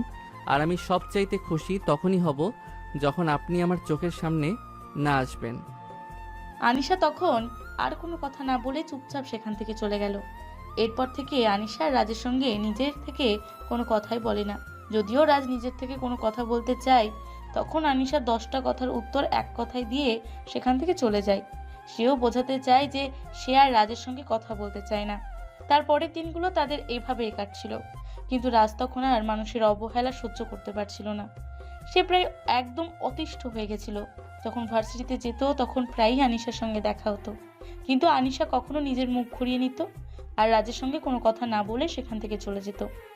ভার্সিটি থেকে যখন রাজের সঙ্গে দেখা হতো, কিন্তু তখনও সে রাজের সঙ্গে কোনো কথা বলতো না। সেদিন আনিশা তাদের ফ্ল্যাটে এসেছিল। কোনো একটা কাজে এসে প্লেটে এসে তিশাকে নাম ধরে ডাকছিল, কিন্তু এসব বাসায় ছিল না। আর তখনই রাজ নিজের রুম থেকে বের হয়ে আসে। আনিশাকে দেখতে পেয়ে বলে, কি ব্যাপার, কি হয়েছে? আপনি কেন এখানে এসেছেন? কিন্তু তখন আনিশা আজকে কোনো উত্তর না দিয়ে চুপচাপ সেখানে দাঁড়িয়ে থাকে আর তিশাকে নাম ধরে ডাকতে থাকে। আইডির সাথে তুমি কি বাসায় আসছো? আমি তোমার সঙ্গে একটু কথা বলতে এসেছি। তুমি যদি বাসায় থেকে থাকো তাহলে ড্রয়িং রুমে আসো, আমি তোমার সঙ্গে একটু কথা বলতে চাই। আরে আজব তো, যেখানে দিশা কোনো কথাই বলছে না সেখানে আপনি তিশা কি নাম ধরে ডাকছেন? আর আমি এখানে আপনার সামনে একটা জ্যান্ত মানুষ দাঁড়িয়ে আছে, কিন্তু আপনি আমাকে কোনো পাত্তাই দিচ্ছেন না। কি সমস্যা আপনার? কিন্তু আনিশা রাজের কথায় কোনো উত্তর না দিয়ে সেখান থেকে চলে গেল। এর পরের দিন সকালবেলা রাজ যখন ভার্সিটিতে যাবে তখন সে বাসা থেকে বাইক নিয়ে বের হচ্ছিল। সে আনিশাকে দেখতে পেল বাসার সামনেই রিক্সার জন্য অপেক্ষা করছে। তখন রাস্তার সামনে গিয়ে দাঁড়ালো আর বলল, চলো না, যে আমার সঙ্গে আমি আপনাকে নিয়ে ভার্সিটিতে যাব। কিন্তু আনিশা কোনো কথার উত্তর দিল না, চুপচাপ দাঁড়িয়ে রইল আর রিক্সায় জন্য অপেক্ষা করতে থাকলো। প্রায় 5 মিনিট হয়ে গেছে রাজ আনিশাকে বাইকে ওঠার জন্য বলছে, কিন্তু আনিশা কোনো উত্তর না দিয়ে সেখানে দাঁড়িয়ে আছে। কি হলো, আমি না আপনাকে বললাম রিক্সা এখন পাবেন না, আমার সঙ্গে বাইকে উঠে না আমি আপনাকে ভার্সিটিতে পৌঁছে দিচ্ছি, কিন্তু আপনি আমার কোনো কথা না শুনে এখানে দাঁড়িয়ে আছেন কেন? তারপরেও আনিশা কোনো কথাই বলল না, চুপচাপ সেখানেই দাঁড়িয়ে রইল। আর কিছুক্ষণ পর একটা রিক্সা আসলে রিক্সায় উঠে ভার্সিটিতে চলে গেল। সেদিন আনিশা কোনো একটা কাজে ভার্সিটি ছুটি হওয়ার পর একটু মার্কেটে গিয়েছিল, আর মার্কেট থেকে প্রায় রাতই হয়ে গেছিল। সে বাসার সামনের গলি দিয়ে আসছিল, কিন্তু তখনই কিছু বকাটে তাকে উত্ত্যক্ত করছিল। কিন্তু আনিশা সেগুলো পাশ কাটিয়ে চলে আসার চেষ্টা করছিল, আর তখনই বকাটের দল আনিশাকে ঘিরে ধরে আর ইফটিজিং করতে থাকে। এটা রাজ পেছন থেকে দেখছিল, কারণ সে তখন ভার্সিটি থেকে বের হয়ে তখন দেখতে পায় আনিশা ভার্সিটি থেকে কোথাও একটা যাচ্ছে, তাই সে আনিশাকে ফলো করতে থাকে। আর এখন যখন বখাটেগুলো আনিশাকে উত্ত্যক্ত করছিল, তখন আর রাজ চুপ থাকতে পারলো না, বাইক নিয়ে সোজা তাদের মাঝখানে এসে দাঁড়ালো। বখাটেগুলো রাজকে দেখে বলতে লাগলো, কিরে কি ব্যাপার, তুই এবার কোথা থেকে এসে জুটলি? চুপচাপ এখান থেকে চলে যা বলছি। এইটা আমার ব্যক্তিগত জিনিস, এটার দিকে একদম হাত বাড়াবি না। চুপচাপ এখান থেকে চলে যা বলছি। এখানে একদম হিরো সাজতে আসবি না। আমাদের কাছে হিরো সাজতে আসলে কিন্তু তোর চেহারার এই সৌন্দর্য থাকবে না, তাই বলছি চুপচাপ এখান থেকে চলে যাও। তোরা আমাকে বলবি আর আমি এখান থেকে চলে যাব, এরকমটা তো হতেই পারে না। আমি তোদেরকে শেষবারের মতো বলছি, চুপচাপ এখান থেকে চলে যাও। এটা আমার ব্যক্তিগত জিনিস, এই জিনিসটার দিকে একদম হাত বাড়াবি না। জিনিসটা যখন আমাদের চোখে পড়েছে তখন তো এই জিনিসটার সাথে একটু নিতেই হবে। চুপচাপ এখান থেকে চলে যা। কথাগুলো শুনে রাজের মেজাজ অনেকটাই গরম হয়ে গেল, তাই সে কোনো অপেক্ষা না করে সঙ্গে সঙ্গে বকাটেগুলোকে ইচ্ছে মতো পেটাতে থাকলো, পিটিয়ে পিটিয়ে একদম রক্তাক্ত করে দিল। অবশেষে বাধ্য হয়ে ছেলেগুলো সেখান থেকে চলে গেল, আর তখন আনিশা কোনো কথা না বলে চুপচাপ সেখান থেকে চলে যাচ্ছিল। রাজ তখনই আনিশাকে পেছন থেকে তার হাতটা ধরে ফেললো। আনিশা এক ঝটকায় নিজের হাতটা ছাড়িয়ে নেয় আর বলে, কি ব্যাপার, কি সমস্যা আপনার? আপনি আমার হাত ধরেছেন কেন? আমার হাত ধরার পারমিশন আপনাকে কে দিয়েছে? আনিসা, প্লিজ তুমি আমার সঙ্গে এরকম করো না। তুমি আমার সঙ্গে একটাবার কথা বলো। তোমার সঙ্গে কথা বলতে না পেরে আমার খুব কষ্ট হচ্ছে, আমি নিজেকে আর ঠিক রাখতে পারছি না। প্লিজ তুমি কেন আমার সঙ্গে কথা বলছো না? আমি কথা বলে যে মানুষটা বিরক্ত হয়, আমি পাশাপাশি থাকলে যেই মানুষটা বিরক্ত বোধ করে, সেই মানুষটার থেকে নিজেকে দূরে রাখাই তো উত্তম। তাই তো আমি তোমার কাছ থেকে নিজেকে দূরে রাখার চেষ্টা করি। যাই হোক, আমার এতটুকু উপকার করার জন্য তোমাকে অসংখ্য ধন্যবাদ। আমি এখন আসছি। এটুকু বলেই আনিশা সেখান থেকে চলে যেতে হয়েছিল। তখন রাজ অপর পথ থেকে তাকে আগলে দাঁড়ায় আর বলতে থাকে, আনিসা প্লিজ তুমি এভাবে আমাকে ওয়েট করে যেও না। আমি সত্যি তোমার এই ব্যবহারগুলো মেনে নিতে পারছি না, আমার খুব কষ্ট হচ্ছে। প্লিজ তুমি আগের মতো হয়ে যাও, আমার সঙ্গে কথা বলো। তুমি আমার সঙ্গে কথা না বললে আমার খুব কষ্ট হয়, আমি কথা বলার চেষ্টায় মরে যাচ্ছি। কেন? আমি কেন আপনার সঙ্গে কথা বলতে যাব? আপনার সঙ্গে কথা বলার জন্য এই পৃথিবীতে আরো অনেক মানুষ রয়েছে, আপনি তাদের সঙ্গে কথা বলুন। আপনাকে কে না করেছে তাদের সঙ্গে কথা বলতে? আনিসা, আমি তোমার সঙ্গে কথা বলছি আর তোমার কথা বলছি, আমি পৃথিবীর অন্য কোনো মানুষের কথা বলছি না। তুমি তো প্রথম প্রথম আমার সঙ্গে কথা বলার জন্য কত অজুহাত খুঁজতে, কত চেষ্টা করতে, আর এখন কেন আমাকে এভাবে অ্যাভয়েড করছো? কারণটা তোমার অজানা নয়, কারণ আমি পাগলের মতো ভালোবেসেছি তোমায়। তোমাকে পাওয়ার জন্য কত পাগলামি করেছি, কিন্তু তুমি আমার সেই পাগলামিগুলোকে একদম মূল্য দাওনি।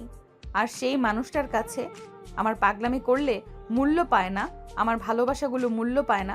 আমি কেন সেই মানুষটার পেছনে পড়ে থাকবো, অযথাই সময় নষ্ট করব? আমারও তো সময়ের দাম আছে, তাই নয় কি? আমি সে তোমাকে মিস করাটাকে ভালোবাসা বলে কিনা জানি না, তোমার সঙ্গে কথা বলার প্রচণ্ড ইচ্ছাকে ভালোবাসা বলে কিনা জানি না, তোমাকে দেখতে না পেলে প্রচণ্ড কষ্ট লাগাটাকে ভালোবাসা বলে কিনা জানি না। তুমি তো আমার চাইতে সিনিয়র, বলো না এগুলোকে কি বলে? যদি তুমি বলো এগুলোর উত্তর ভালোবাসা হয়, তাহলে আমি তোমায় ভালোবাসি আনিশা। কিন্তু সেদিন তো তুমি আমায় বলেছিলে তুমি সবচাইতে বেশি খুশি তখনই হবে যদি তুমি আমাকে নিজের চোখের সামনে দেখতে না পাও। কিন্তু কি করব বলো, আমি তো আমার বাবার একমাত্র মেয়ে, বাবাকে ছেড়ে কোথাও চলে যেতে পারছিলাম না, তাই বাধ্য হয়ে আমাকে এখানেই থাকতে হলো। তানিশা প্লিজ এভাবে বলো না, আমি তোমায় ভালোবেসে ফেলেছি।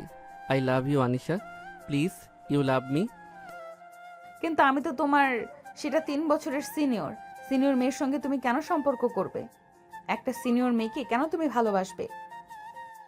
ভালোবাসা বয়স মানে না নিশা, আমি জানি না তোমাকে আমি কি করে ভালোবেসে ফেললাম, কিন্তু তোমাকে ভালোবেসে ফেলার পর আমার মনে হচ্ছে বয়স কোনো পার্থক্যই না। সবচাইতে বড় হলো মনের ব্যাপার। মনের ইচ্ছার বিরুদ্ধে গিয়ে কোনো কিছু করা উচিত নয়। আমাদের উচিত ভালোবাসাটাকে সবচেয়ে বেশি গুরুত্ব দেওয়া, সমাজের কোনো বাধাকে নয়। প্লিজ আনিশা, তুমি তো আমায় পাগলের মতো ভালোবাসতে, এখন আমাকে ফিরিয়ে দিও না। কেন, তুমি কি করে ভাবলে যে আমি তোমায় ফিরিয়ে দেব না?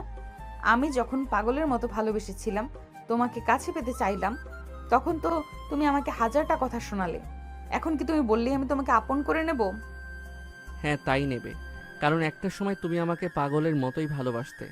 তোমার সেই ভালোবাসাগুলো আমাকে খুবই আকৃষ্ট করেছে, তাই আমিও তোমায় ভালোবাসি। যদি কোনোদিন আমাকে ভুল বুঝে ছেড়ে চলে যাও, তখন আমার কি হবে?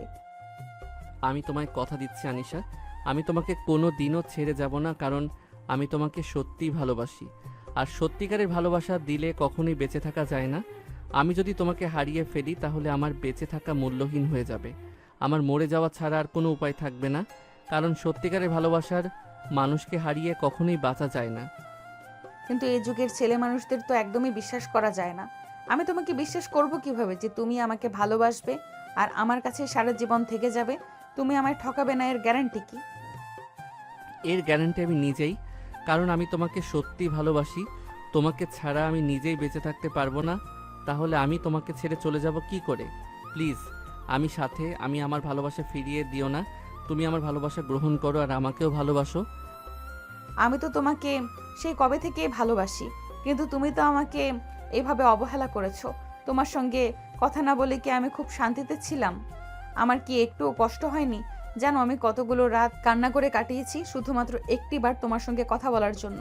কিন্তু কথায় আছে না, মেয়েদের বুক ফাটলেও মুখ ফোটে না। কিন্তু আমি তো অনেক চেষ্টা করেছিলাম তোমার সঙ্গে কথা বলার জন্য। তুমি যখন আমাকে এভাবে অবহেলা করলে, তখন তো আর কিছুই করার ছিল না আমার। আর কখনোই তোমার সঙ্গে এরকম করব না, প্লিজ। তবু তুমি আমাকে ভালোবাসো Anisha. I love you Anisha, I love you, I will really love you. I love you too. এই বলে দুজন দুজনকে জড়িয়ে ধরলো আর ভালোবাসায় লিঙ্গন করতে থাকলো। এরপর কেটে গেল প্রায় 2 মিনিট। এদিকে রাত প্রায় 8টার মতো বেজে গেছে। আনিশার এশার আজান হয়ে গেছে। তখনই রাজ আনিশাকে বলল, ম্যাডাম, এবার বাসায় চলুন, অনেক রাত হয়ে গেছে। দেরি করে বাড়িতে ফিরলে আপনার আব্বু চিন্তা করবে। আব্বু কি শুধু আমার হয়? তোমার কিছু হয় না? আমার আব্বু একা চিন্তা করবে, তোমার জন্য কেউ চিন্তা করবে না? হ্যাঁ, অবশ্যই করবে। তোমার আব্বু আমার শ্বশুর বাসায়, আর ওদিকে আমার বাসায় আমার আম্মু আর আমার ছোট বোন। এখন চলো। এই বলে দুজন হাসাহাসি করে আর ফোন ছুরিতে মেতে উঠলো। আর তারপর বাইকে উঠে বাসায় চলে আসলো। এত রাত করে বাসায় আসতেই রাজের আম্মু রাজকে বলল, কি রে, কি ব্যাপার বাবা? তোর আসতে এত দেরি হলো কেন? তোর ভার্সিটি ছুটি হয়েছে সেই বিকাল 3টায়, এখন তোর রাত 8টার বেশি বাজে। আম্মু, বাইরে একটু প্রবলেম হয়েছিল, তাই আমার আসতে দেরি হয়ে গেছে। যাই হোক, আমার প্রচণ্ড ক্ষুধা পেয়েছে, আমাকে খাবার দাও। রাজের আম্মু তখন আর কোনো কথা না বলে ছেলের জন্য খাবার তৈরি করে নিয়ে আসলো। রাজ খাবার খেতে লাগলো আর তখনই তার ছোট বোন সেখানে আসলো আর তাকে দেখে বলতে লাগলো, কী রে ভাইয়া, আমি উপরের ব্যালকনি থেকে দেখলাম তোর সঙ্গে আজ বাইকে করে একটা মেয়ে এসেছে। মেয়েটা কে বলতো শুনি? কেন, এটা জানি তোর কি লাভ? লাভ লসের হিসাবটা তো বলতে পারছি না, কিন্তু আমার মেয়েটাকে দেখে মনে হয়েছিল মেয়েটা আনিশা আপু, তাই তোকে জিজ্ঞাসা করতে এলাম। আনিশা আপু তো তোর সঙ্গে কথাই বলে না, তাহলে সে তোর সঙ্গে বাইকে করে আসলো কিভাবে? রাজ তখন কোনো কথা না বলে চুপচাপ খাবার খেতে থাকলো। এটা দেখে তিশা আবারও বলতে থাকলো, কী রে ভাইয়া, কি হলো? আমি তোকে কোনো কিছু জিজ্ঞাসা করেছি, কিন্তু তুই আমার কথার কোনো উত্তর না দিয়ে চুপচাপ নিজের মতো করে খাবার খেয়ে চলেছিস। তুই আমার কথার কোনো উত্তর দিচ্ছিস না কেন? আর দিশা, এগুলো কোন ধরনের অসভ্যতা? তুই কি আমার ছেলেটাকে উকিলের মতো জেরা শুরু করেছিস নাকি? আমার ছেলেটা তো ভাত খাচ্ছে, ওকে আগে খাবারটা শেষ করতে দে, তারপর যদি তোর কোনো প্রশ্ন করা থাকে তখন করিস। তিশা তখন কোনো কথা না বলে খাওয়া শেষ করে রাজ ড্রয়িং রুমে এসে বসলো। তখন তিশা তার আম্মুও তার পেছন পেছন আসলো। রাজ তখন নিজে থেকেই তার আম্মুকে বলল, আম্মু, আমি তোমাকে কিছু বলতে চাই। দেখো, যেহেতু আব্বু বেঁচে নেই, তাই আমার মনে হয় আমার যে কোনো সমস্যার কথা তোমাকেই বলা উচিত। কেন বাবা, কি হয়েছে? তোর কি সমস্যা হয়েছে? আমাকে খুলে বলতো শুনি। আম্মু, এত উদ্বিগ্ন হওয়ার কিছুই নেই, তুমি একটু শান্ত হয়ে বসো, আমি তোমাকে বলছি। অতঃপর রাস্তার আম্মুকে সমস্ত ঘটনা খুলে বলল।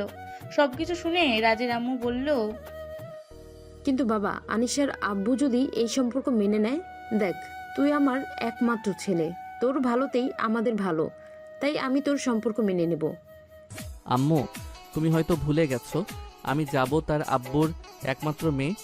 আনিসার আম্মু মারা যাওয়ার পর আমি শের আব্বু আনিসার সুখের কথা চিন্তা করে আর তৃতীয় বিয়ে করেনি। এখন যদি আনিসা তার আব্বুকে এই কথাটা বলে, আমি নিশ্চিত আনিসার আম্মু না করবেন না।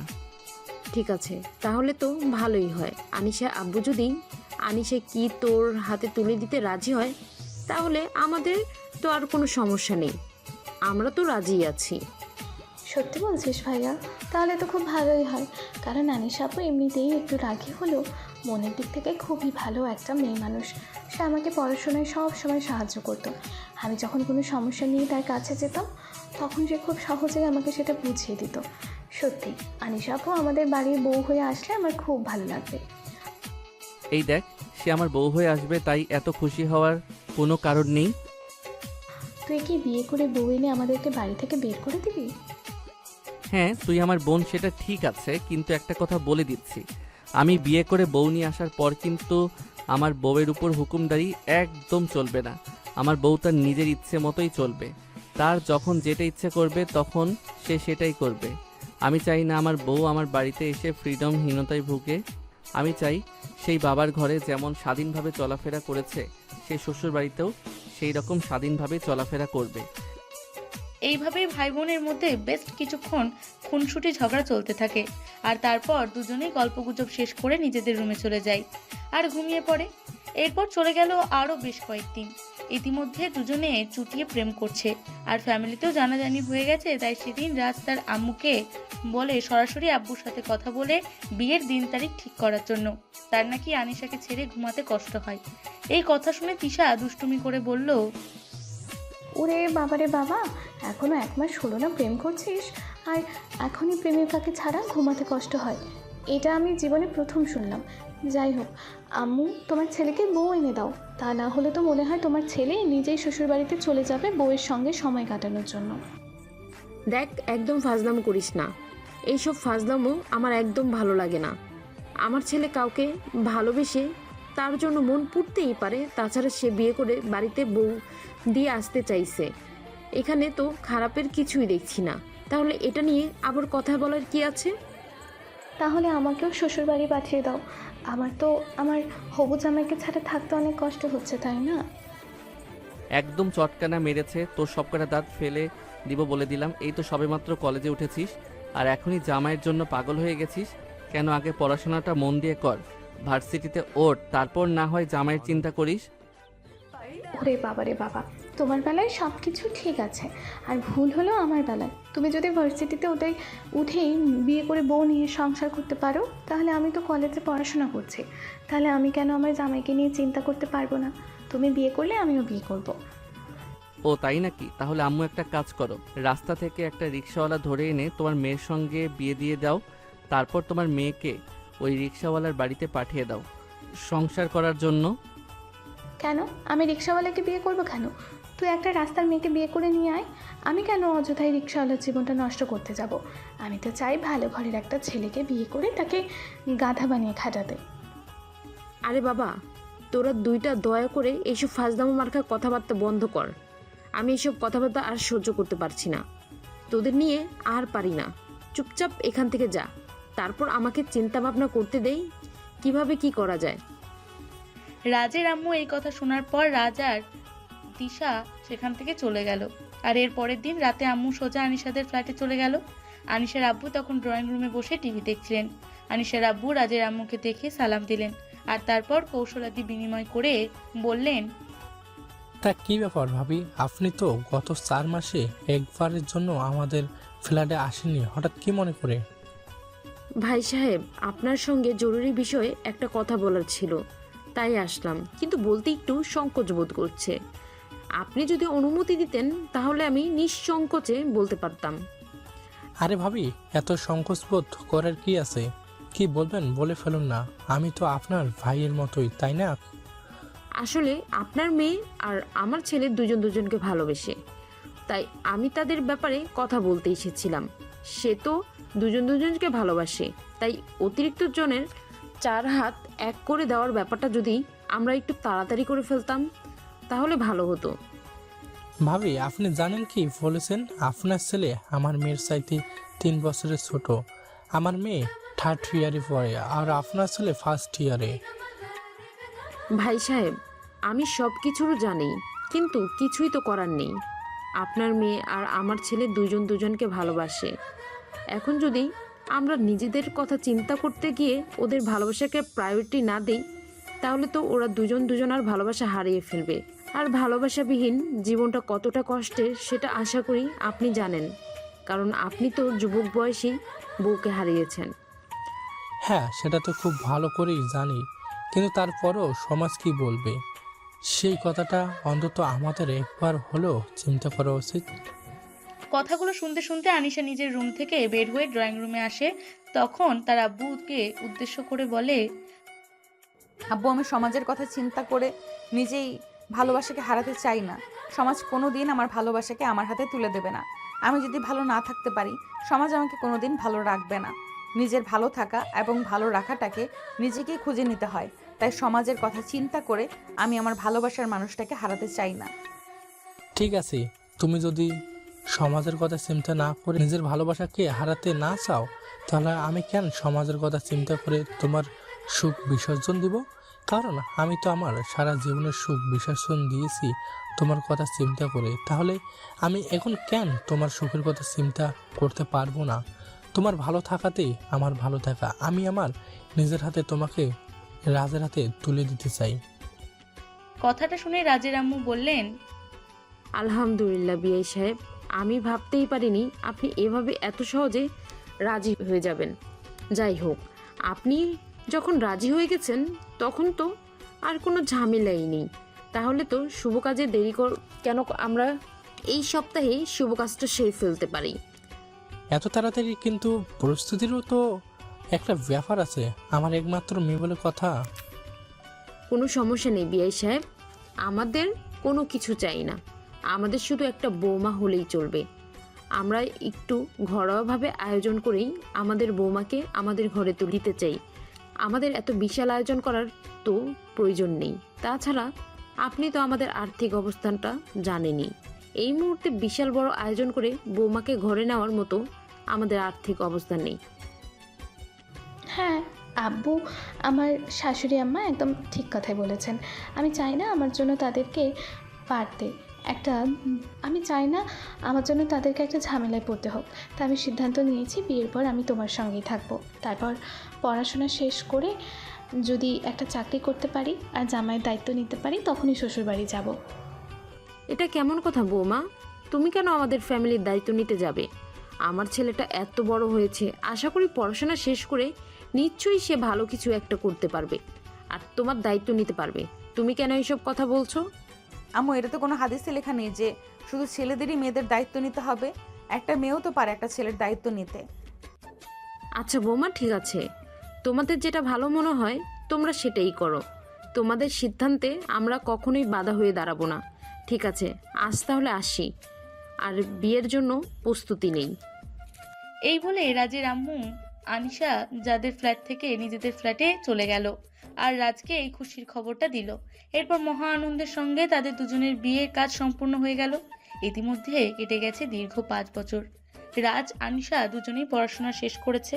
আনিশা চাকরি করছে, এই 3 বছর হলো, আর রাজ 1 বছর। আজ শুক্রবার, তাই কারোর অফিস নেই। সবাই মিলে ড্রয়িং রুমে বসে আড্ডা দিচ্ছিল। তখনই আনিশা হঠাৎ বলে উঠল, রাজ, আমাদের মনে হয় আমরা একটা ব্যাপারে এখনো কোনো চিন্তা করছি না। তাই মনে হয় এই ব্যাপারে এখন অন্তত কোনো চিন্তা করা উচিত। তুমি কোন ব্যাপারে কথা বলছো? আমি তো সেটাই বুঝতে পারছি না, একটু খুলে বলবে কি? আমি তিশার ব্যাপারে কথা বলছি। তিশা তো এখন বড় হয়েছে, তাই আমাদের মনে হয় এখন তিশার বিয়ের ব্যাপারে চিন্তা করা উচিত। ও হ্যাঁ, আমি তো সেটা ভুলেই গিয়েছিলাম। আসলে চাকরি আর সংসার নিয়ে এতটাই ব্যস্ত হয়ে পড়েছি আমি তো এটা ভুলে গেছি যে আমার একটা ছোট বোন আছে। আচ্ছা তিশা, তুমি কি কাউকে ভালোবাসো? তুমি যদি কাউকে ভালোবেসে থাকো তাহলে সেটা তুমি আমাদেরকে বলতে পারো। আমরা তোমাকে তোমার ভালোবাসার মানুষটার হাতে তুলে দিতে চাই। না ভাবি, আমার লাইফে এখনও সেরকম কেউ আসেনি। তাছাড়া আমি মনে করি তোমরা যখন আছো তখন আমার ব্যাপারে তোমরাই সিদ্ধান্ত নাও, আমি নিজে নিজে কোনো সিদ্ধান্ত নিতে চাই না। কিন্তু আমাদের পছন্দ করা মানুষটাকে যদি তোমার পছন্দ না হয়, তাহলে তখন তুমি কি করবে? সেরকমটা তো হওয়ার কথা নয়, কারণ আমি তোমাদেরকে পুরো ভরসা করি। আর আমি মনে করি তোমরা যা করবে আমার ভালোর জন্য করবে এবং তোমাদের সিদ্ধান্তই পারফেক্ট হবে। তাহলে ঠিক আছে, তাহলে তো আর কোনো কথাই নেই। রাজ আমাদের অফিসে নতুন একজন এমপ্লয়ি নিযুক্ত হয়েছে, ছেলেটার সঙ্গে আমি কথা বলেছি। ছেলেটা পার্সোনালি খুবই ভালো এবং তার ফ্যামিলি ব্যাকগ্রাউন্ডটা খুব ভালো। তাছাড়া ছেলেটা একদিন তিশাকে দেখেছে আমার সঙ্গে অফিসে যেতে, পছন্দ করেছে, তাই সে সরাসরি আমার সঙ্গে কথা বলেছে। তাহলে তো আর কোনো কথাই নেই, ছেলেটাকে একদিন বাসায় ডেকে আনা যাক আর তারপর তিশার সঙ্গে সরাসরি কথা বলিয়ে দিলেই তো হয়। হ্যাঁ, আমিও সেটাই ভাবছি। তবে ছেলেটার একটা ছবি আছে আমার কাছে। তৃষা, এই দেখো, আগে তুমি দেখে পছন্দ করে নাও। তোমার যদি পছন্দ হয় তাহলেই আমি ছেলেটাকে বাসায় ডেকে আনতে পারি আর তোমার সঙ্গে দেখা করাতে পারি। এই বলে আনিশা মোবাইলটা বের করে ছেলেটার ছবিটা তিশাকে দেখালো। তিশা ছবিটা দেখে একটু মুচকি হাসি দিল আর দৌড়ে সেখান থেকে চলে গেল। সবাই বুঝতে পারলো ছেলেটাকে তিশার পছন্দ হয়েছে, তাই কিছুদিন পর ছেলেটার সঙ্গে কথাবার্তা বলে ওই ছেলেটার সঙ্গে বিয়ে দেওয়া হলো। সেদিন রাত 11টা বেজে সবাই খাওয়া দাওয়া শেষ করে নিজেদের রুমে চলে গেছে। আনিশা ততক্ষণে রান্না করে সবকিছু গুছিয়ে রেখে রুমে এসেছে। আর তখনই রাজ বলতে লাগলো, আমার মনে হয় তুমি অফিস আর সংসার সামলাতে গিয়ে আমাদের ভবিষ্যতের কথা ভুলেই গিয়েছো। ভবিষ্যতের কথা হতো, এখন একটু চিন্তা করা উচিত। ভবিষ্যতের কথা চিন্তা করে তো চাকরি করছি, তাহলে আর কি করব বলো? ভবিষ্যৎ বলতে কি আমি শুধু টাকা পয়সাকে বোঝাচ্ছি? আমাদের জীবনে আর কোনো কিছুর প্রয়োজন নেই। এবার তো আমাদের ছোট্ট একটা পুচকুর জন্য চেষ্টা করা উচিত, তাই নয় কি? ও তাই বুঝি, কিন্তু আমি যদি এখন বাচ্চা নেই তাহলে অফিস করব কিভাবে, সংসার সামলাবো কিভাবে? কেন, আম্মু তো আছে, আম্মু ঠিক সামলে নিতে পারবে। তাছাড়া আম্মু সেদিন আমাকে বলছিল আম্মু নাকি একা একা সারাদিন বাসায় থাকতে পারে না, একা থাকতে নাকি খুব কষ্ট হয়। তাছাড়া আমার শ্বশুর মশাইও তো আছে, দুই বিআইন মিলে একটা বাচ্চা ঠিক সামলে নিতে পারবে। এই কথা শুনে আনিশা বলতে লাগলো, তাহলে আর দেরি কেন, চলো শুরু করা যাক। এই বলে আনিশা রাজকে জড়িয়ে ধরে কাছে টেনে নিল আর ভালোবাসার আলিঙ্গন করতে থাকলো। এভাবে দুজন দুজনের মধ্যে হারিয়ে গেল আর নিজেদের জন্য ছোট্ট একটা পুচকু নিয়ে আসার চেষ্টা করতে থাকলো। এইভাবেই শুরু হলো দুষ্টু মিষ্টি একটি ভালোবাসার সম্পর্ক। তো ভিউয়ার্স, আমাদের আজকের গল্পটা এই পর্যন্তই ছিল। গল্পটা কেমন লেগেছে অবশ্যই ছোট্ট করে একটা কমেন্ট জানাবেন। সবাই ভালো থাকবেন, সুস্থ থাকবেন। আল্লাহ হাফেজ।